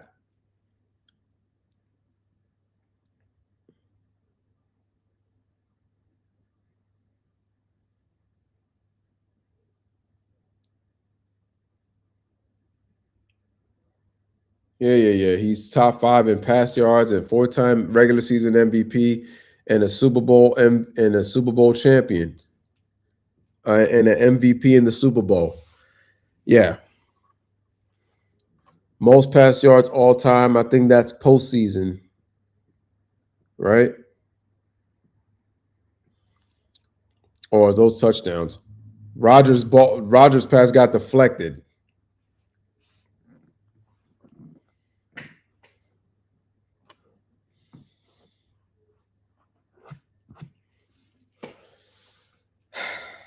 Man, Pittsburgh fans, it's over.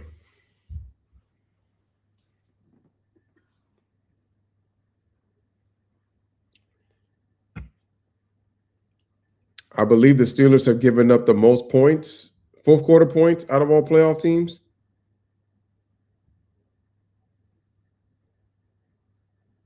Wait a minute.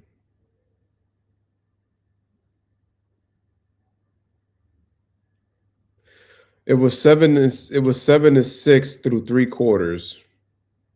That would be 17 points. Actually, no, because the Green Bay defense gave up 18 in the fourth on Saturday to the Bears. The Bears scored 28 in the second half, but the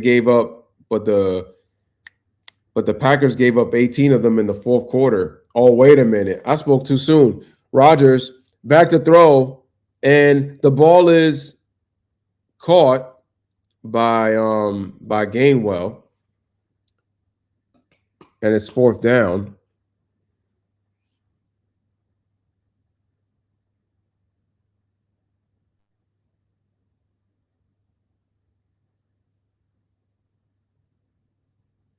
Let me just see this last play.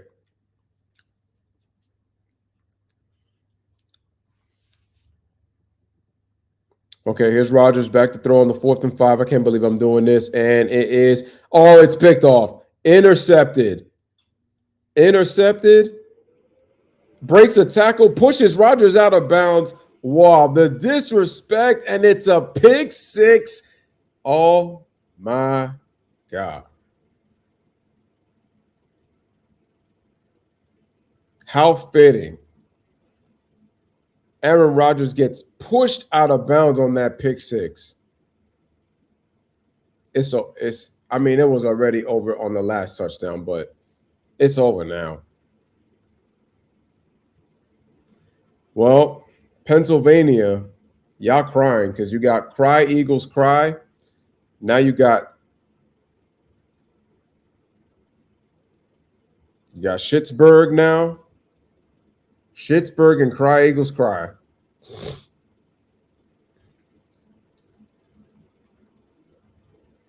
Yeah, Aaron Rodgers won't be back in the Steeler uniform. Because remember, the Jet situation, that was a hot mess. And this is a hot mess in its own right, too. He won't be back.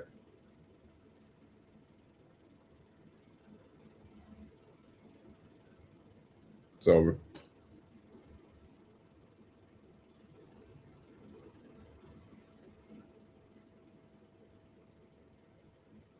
Aaron Rodgers, like I said, he thinks that he can finish on top. He can't. It's over. It's over for you. You will not be Brady. You are not going to be like Peyton Manning. You're not going to be like John Elway. You're not finishing on top, dude. No. All that talking you was doing, all the finger pointing and the blaming, it came back to haunt you. Oh yeah, man, Aaron Rodgers, he could do. No, retire. You're old. It's over. Oh yeah, well they could go to another team. Aaron Rodgers is what? It's over. It's over.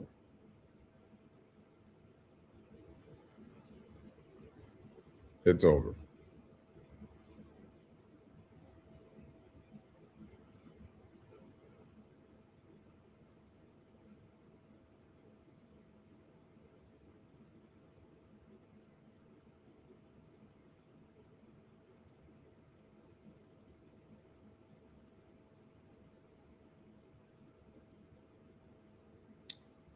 Wow. Look at the Steelers fans crying. Look at them crying.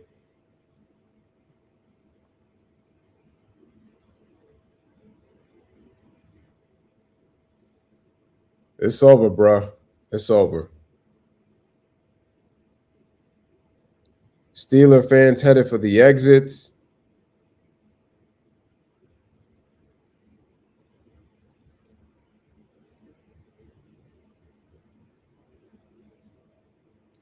A fair catch called. Ladies and gentlemen, congratulations to the Houston Texans. They have moved on. They are moving on. They are moving on to the divisional playoffs.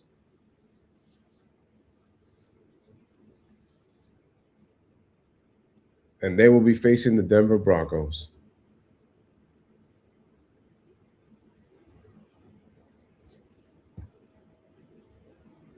I'm sorry, excuse me, not the Broncos. Excuse me, the Bills are playing the Broncos. The Patriots. Jay says Rodgers is going out like Brett Favre. And mind you, Brett Favre, 3 MVPs, back-to-back Super Bowls, only won one.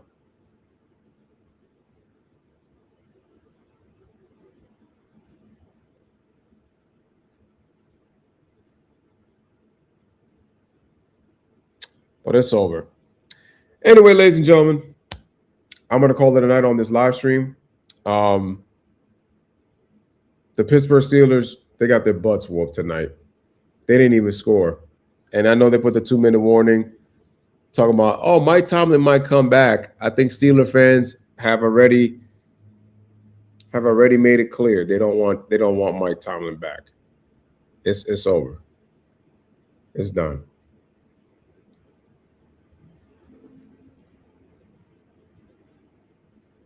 Shout out to Brandon Shute. Appreciate you. Hit the like. I appreciate it. Thanks for checking in.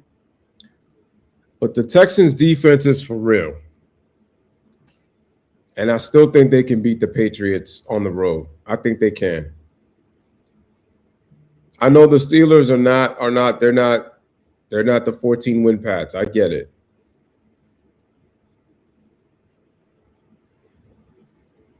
But man, that defense made plays tonight.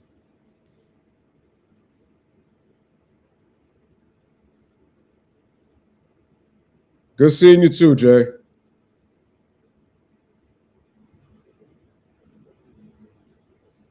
Yeah, I made a mistake when I said the Broncos. I meant to say the Patriots, but Texans are playing the Patriots. But anyway, congratulations to Houston. I really hope that Houston has a chance to at least make it to the AFC Championship.